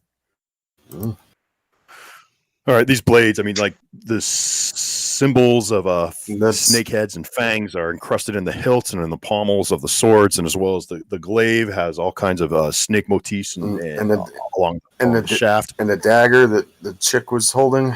That thing. Yeah. Oh Yeah. that's something special right there. Yeah. All right, so I Um, rolled 15 plus 7, so it's 22. So, what you can tell too is these blades are just dripping with poison. They have a spot near where the guard is on them where it looks like they fill it with poison, and so the poison is just keeps until that reservoir is empty, just continues to come out on these blades. So it keeps them moist for combat. You look in their scabbards; they're also nasty, coated with poison. So as they pull these weapons, they're leaking poison, and then they start just oozing poison. They're just filthy with poison. And if you nick yourself with this blade, you're in trouble. But yeah, if you want to take their weapons and their hilts, you can. But you do not have a way to continue to add poison from these guys to these weapons. But they still have a fair amount for at least another battle. What about in the scabbard? the weapons that those first and the snake armor guys had? Is it the same The helm same horrors, deal? yeah. Okay. Yeah, those are just they're actually it's a magic to these weapons. They are imbued with poison, a strike to them. So they do essentially I was doing a 1d6 plus 4 for poison as well as just the regular strike. So Okay. then the other thing that you talked about was that the dagger. Now when you go to get this dagger, it is fashioned from a tooth of a large animal. Hmm. All right. Oh, I'm also going to steal the gems that were in the eyes of those creatures. And if there's any of their armor that's still, because that armor wasn't magical. It probably had to have been magical if it was like immune to fire. Well, it was enchanted. So give me a arcane roll. Okay, I'm good at those. That would be a non-natural 20. Okay, so the helm horrors, many of their creators will, when they create them, imbue them with an immunity to certain spell attacks. Most common are lightning bolt and fireball and magic missile. Okay. They're defunct after the fact, though. They're dead, so it's gone. Yeah, the enchantment is gone, but the gems on 3 of them you can get. One of them, the gems are so peeled in, you have to have another telekinetic spell to undo this armor. I did ball it up pretty good. You did. Yeah, you crushed it, man. It's awesome. I do ask Twilight to do me a favor, to take one of these bodies or a fragment of one of these bodies and to toss it on that bridge out there and see what happens. Do what now? Okay. You're very strong, Twilight. So you want to go? Yeah. So you guys want to go back into the dungeon? Well, I just want Well, to see what it hold does. on. I just want him to throw it on there. I don't want him to put himself in danger. I just want him to throw the body on the bridge and see what happens. All right. You make a Take the crushed one, then roll it like a bowling ball. That's a pretty good idea. Yeah. I'll be right back. There's a good idea. Let's see those. All right, they're giant. They're rubies. They're really full on rubies that were used. They had to be in great shape for the spell. That those would help in the casting of the spell. They're necessary component. Nice. So you're able to acquire 6 of them. All right, add those to the list, Chester. Well, we can all get one. I mean, the stuff that's dividable by 6 pretty easily is. Yeah. And of course, Dracul is going over stripping all the bodies, the priestess, and he's doing his thing because that's what he does. So what happens on the bridge? Well, you guys go back out of this room. There is this hallway that you have to. Let's see. You're in this room. I'm still seeing the image of the dragon and the trolls and. So all right. So Twilight's walking with this giant piece of armor. Mhm. Let's see, and 2 arrows sticking to his back. Oh, Twilight. Okay. There are still people left in here. Twilight, take 7 points from the arrows and make a DC. I need a Constitution save. 2 Constitution saves. He's I think he's All right, so I'll roll for him. He rolls a natural 1 and a 15. So Twilight drops the ball, and now he's slumped over it, poisoned. All right. He takes another. Makes 1 save, so he takes half. So that is 5. So Twilight, what did I say? He took.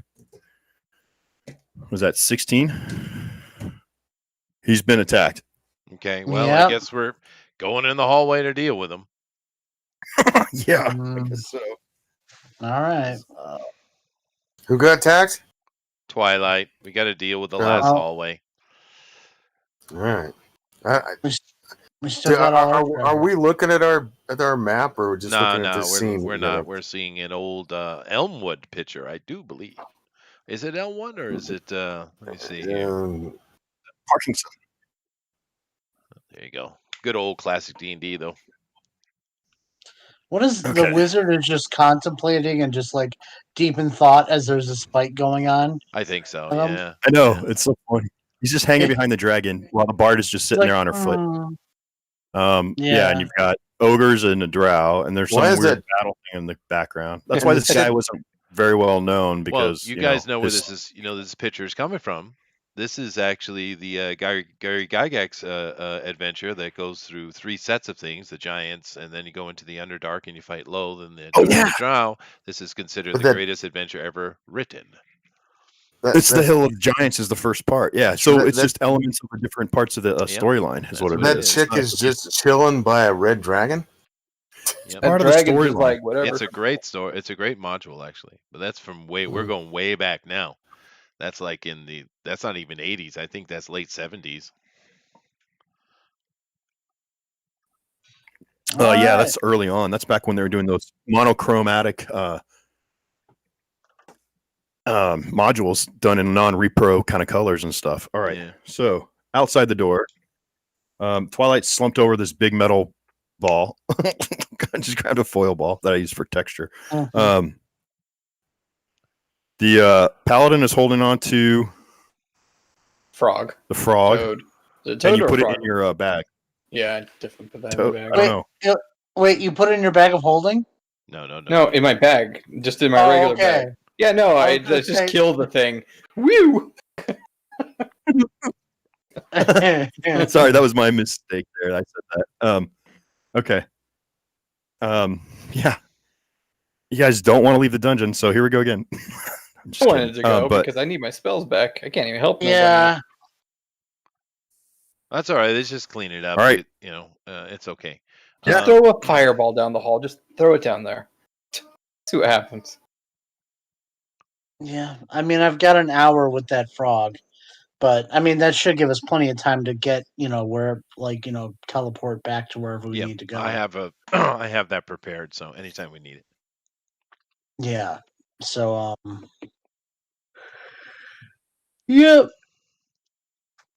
All right. Well, we do our thing. The rogues jump into action and they check out what's going on in this hallway and yada yada yada. hmm Yada yada yada. Yada, yada, yada. like you do. Okay. So I need a perception check at disadvantage.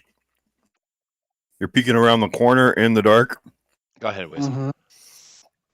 And from what you can tell, Okay, at this hallway. disadvantage. it is Yeah, it's like an undulating hallway that has actually like serpentine features, like the way it's moving and it's fucking with your head. Okay. So yeah, My disadvantage is 16.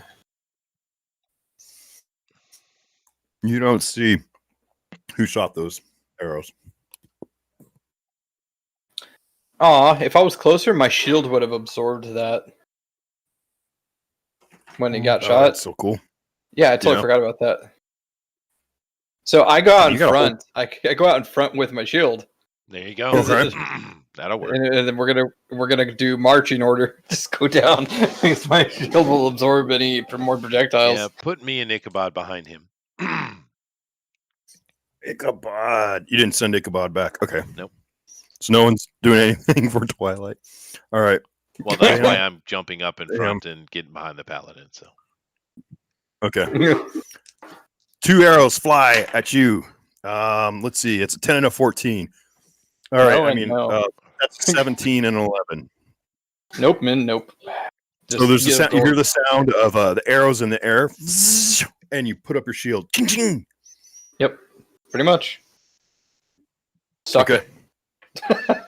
Suck it. Give me a perception roll. It is. Let's see. You have 60 feet, so 20, 40. Yeah. And you said cannot it's see- dark, right? You said it's Disadvantage, dark, right? right? It is dark. What you do see is that here and here, there are the hallways kind of turn off. Yeah. I mean, you Let can't me make see out. See if What any if of I my should start doing cantrips- walls?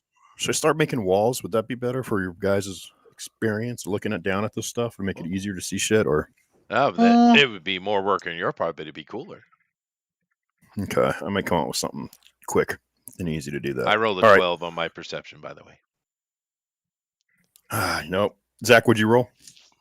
I rolled. Let's see, that's a 12 as well. Zach, you see Yuan-T's head poke out. I rolled I critically failed on his stealth check against you. So you see him. Is he behind the first or the second? Where is that one? I just lost one of my Yuan-T. Where'd you want off to? Get that. See what I did there? Yeah, that was pretty One bad. off. Yeah.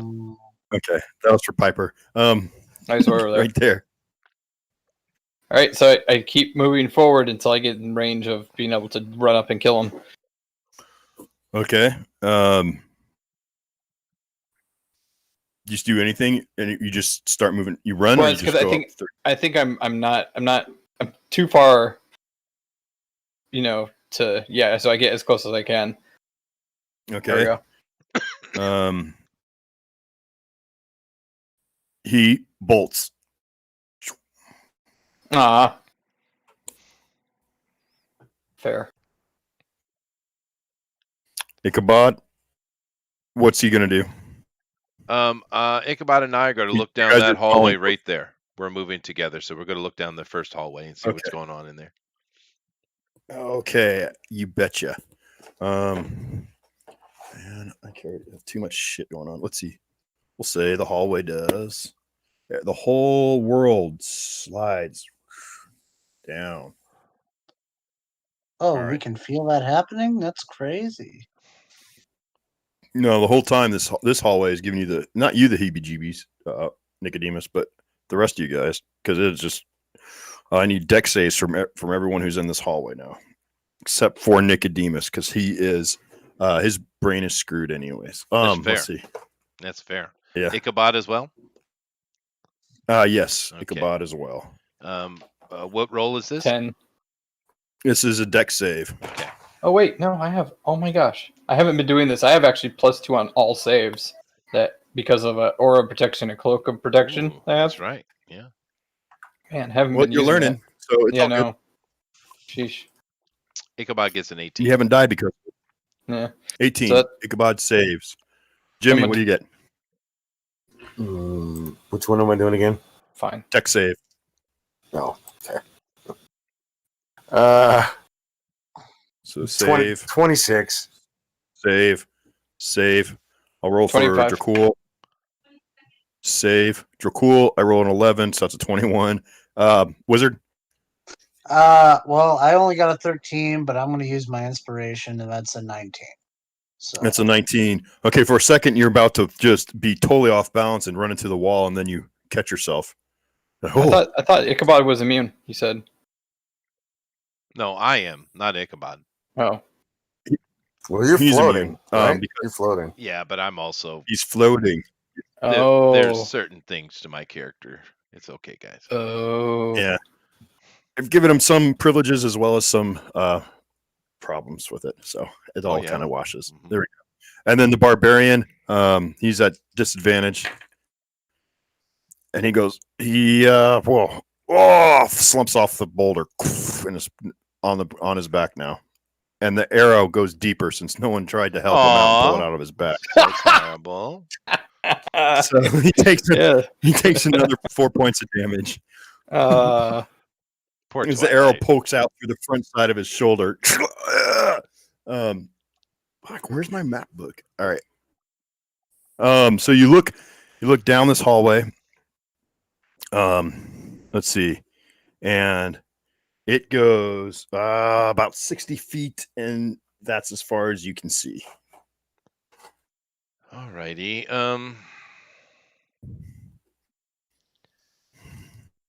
All right. Well, I guess we'll move down that hallway then. Okay. not the Ichabod moves down. As he gets farther down, we'll get rid of this tunnel. I'll move it down here just a little bit more. And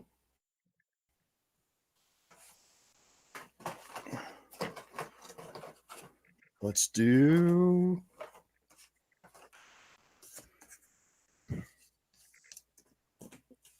room. Ichabod sees an opening. All right. okay. So Who's Keep following going. you? I don't know who's following. Who's following Nicodemus? Who's following Paladin? Wisp. What? I'll follow. Who? Well, I'll Blue follow or purple? Nicodemus. Okay. Yeah, Dracul doesn't like you anyway, so he's going this way. That's fair.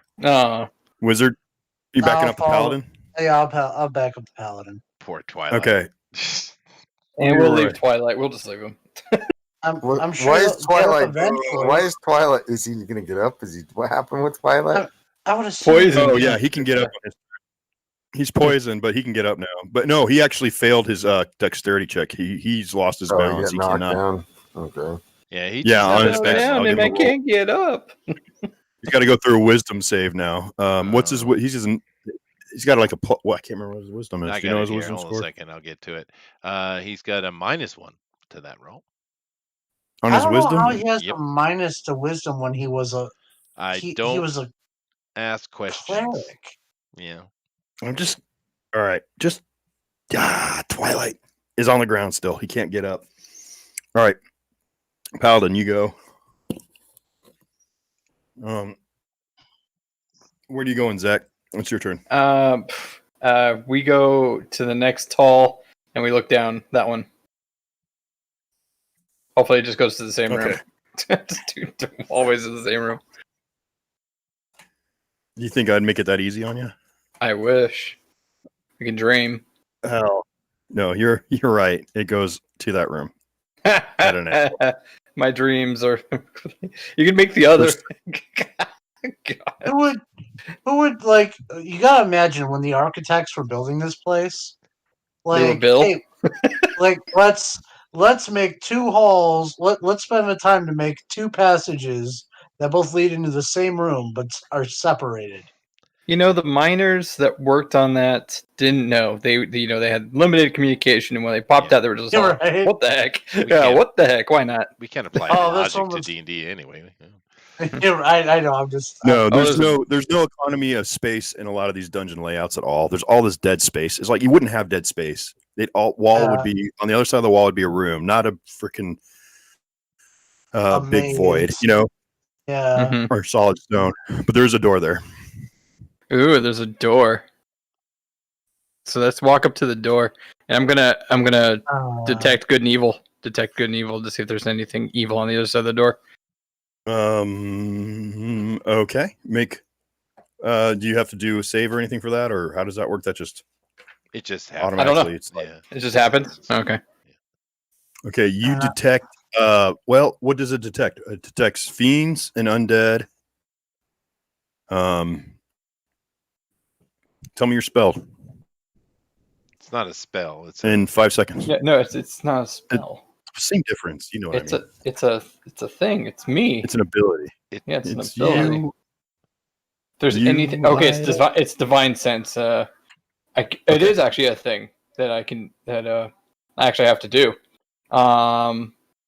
It can sense anything affected by Hallow spell known to the location of any celestial, fiend, undead within 60 feet that is not behind total cover. So I guess it doesn't even matter if it's like the door is total cover because it can't see on the other Yeah. side. There you go. Nope. So I don't do that. I'm gonna I'm let the going- wizard And you can do this. can the wizard detect anything? I'm Okay. going to investigate the door, check for traps, magical Yeah. or otherwise. That stuff. Okay. So while you're Uh. checking the door, this group B, proceeds to go into this room. And you find this would have been, it's full of mounds of piles of rags that would have been used as bedding. And Ichabod smells lizard folk. It was strong reek of lizard folk to his nostrils. Okay. I ask Wisp if he can search for secret doors in this room. Well, I'm a she right now. Did I genderfy you? You said Eh, all right, that is a 21. Okay. What room is that on the map? Fuck me, dude. Where is that damn book? I have just too many things being a DM. It's crazy. I should just do this Chester's way and just make it all up as I go along. But I would be, I don't know if I'd be more organized or less organized. So checking for traps or anything like that. Secret doors, no. But it's just like filthy lizard folk nests. All its residents are now in your mind. Oh yeah, give me your investigation roll. So while you check this stuff out. Me? Okay. Yeah, you. Okay. That one is even higher this time, 24. 24. Yeah, there's nothing in there for, and you start, you use your rapier to move some of these things around instead of touching them. You hear some of that, what is it? Sound of gold and change, coins, and you're able to pick up, another 45 gold and about 125 silver, and you find maybe another 60 to 80 copper, just pennies lying around. But there's nothing else. This is just where they kept their slaves. They're lizard folk. Can you write that down, Chester, with the rest of the numbers? Yeah, I got it. All right, thanks. All right. So then over here in back to Group A, you guys are where is this? Da-da-da-da. Also, I like books, not PDFs. So someone's checking for traps? Check for trap. Yeah, 27. Okay. Yes. There are traps. Okay, There are well, pressure I'm plates. decent to checking, but not as much as disarming. So that would be all you, Wisp. Yeah, so we come down and meet. So Mm-hmm. yeah, so you guys communicate via telepathy. You're all in this hallway. Wisp, give me a investigation. Wisp. Just a moment. Brains I would not in- working. I would That is what? No, I'll just say I would indicate to you exactly how it was trapped and all that. That is an 18. Okay.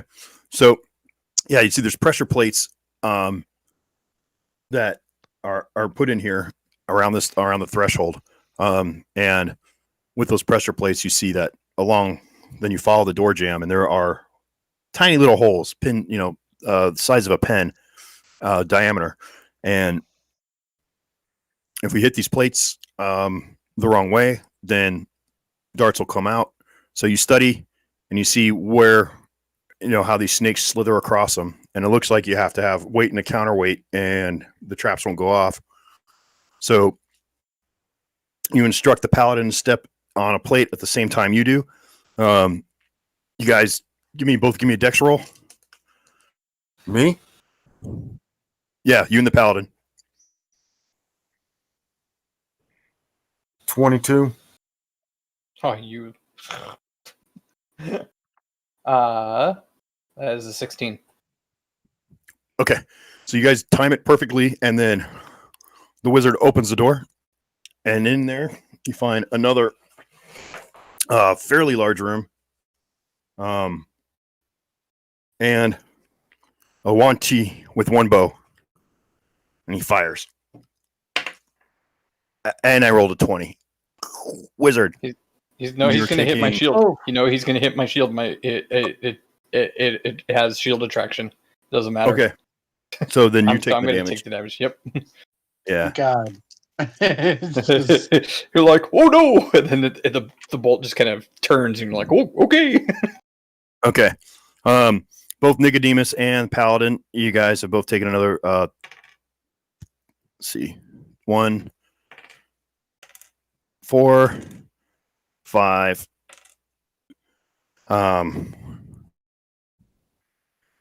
9 points of poison damage over this period of time. Zach, you just took 16 points of damage from the arrow that glances off your shield and catches you. What? 25 damage. How's that total. work? Yeah.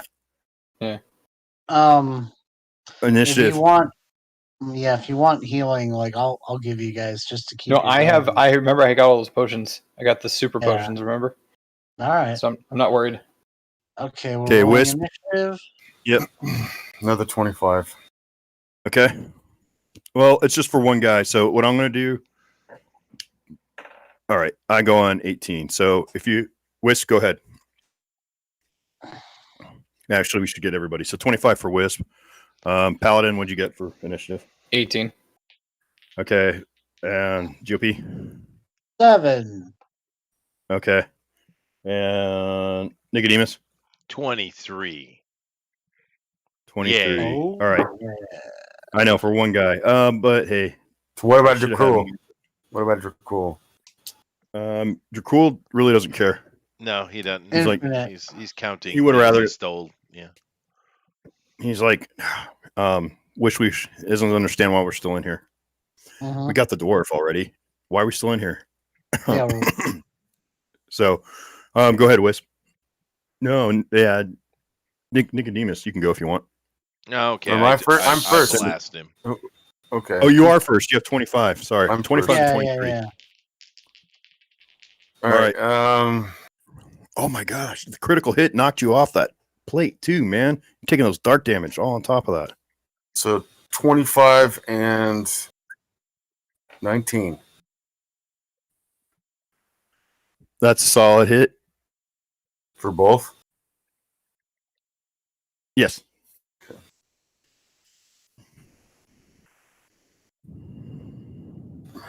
Sorry.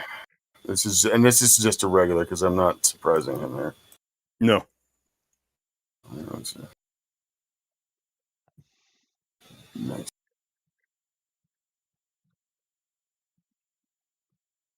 $28. Okay. Nicodemus. Oh, okay. Oh wait! I have an extra action, Okay. and I'm going to use it. Another shot. Okay. Natural 20. Awesome. Okay. Okay, nice. Those are always nice. Okay. All right. 7 plus 6. 26. No, wait, 20, I forgot one. 27. Okay. So you did 48. 20. Oh, okay. So you did 55. Okay. And then I'm going to hide. Around the corner. Okay. You set off the trap. Bam. What? No. You guys disengaged it. Okay. No, wait. Sorry. I'm not thinking right. I'm getting tired. Nicodemus, your turn. Lowest So one doorway was would be right here. 17. They all hit. Okay. Whatever you're doing. I'm just blasting him. I'm not going to. Yeah. So he takes a total of, let's see, 27, 32, 42, 46 points of damage.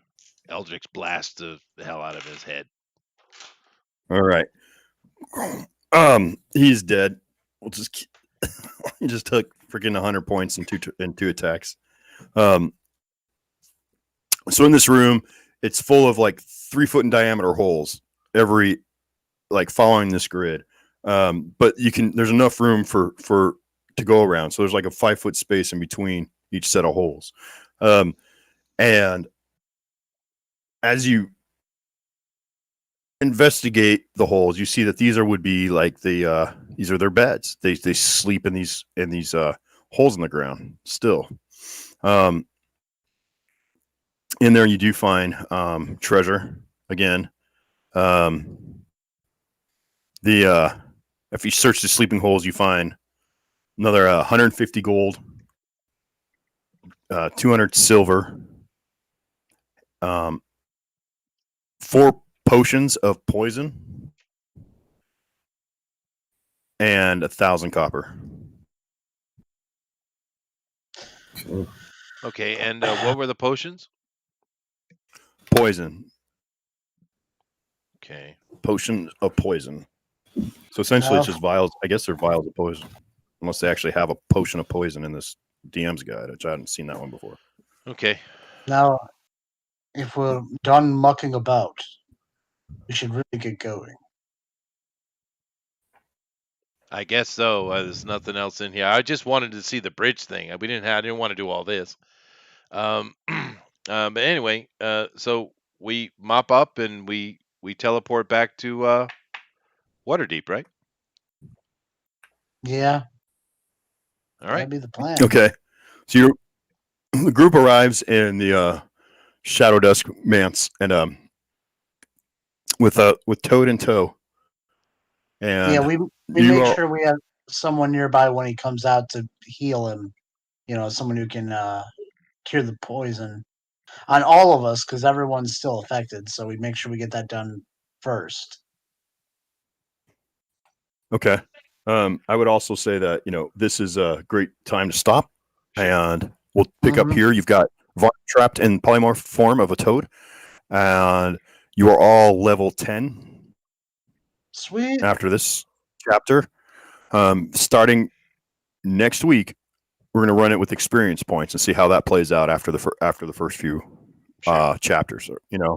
If it becomes, because my concern is that there's not enough experience points in the storyline. I see how for time, if we're going to play this for months and months, it may work. We'll just see. Okay. If it takes too long, then we'll just go back to Milestone and the adventure that I'm working on. I think I'm going to work it out. It'll be a lot of fun. But as far as the Tale of the Dragons, or Tyranny of Dragons, we just concluded part of, was this chapter 11? Yeah, chapter 11. Cool.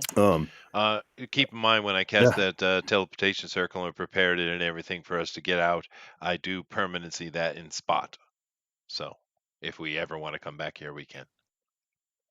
Do you have that available with all the stuff you cast? Sure. I have those transcribed on the scrolls. Okay, so you burn that scroll. All right. We'll just have to write another one.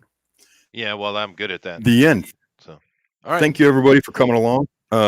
This is kind of a off one. Sorry for starting so late and having to interrupt everything, but Being a dad comes first. It's just the course. way I is. Mhm. But good night, everybody, and we'll look forward to next week. All right. Later, everybody. Bye. Take care, y'all. Hey. All right.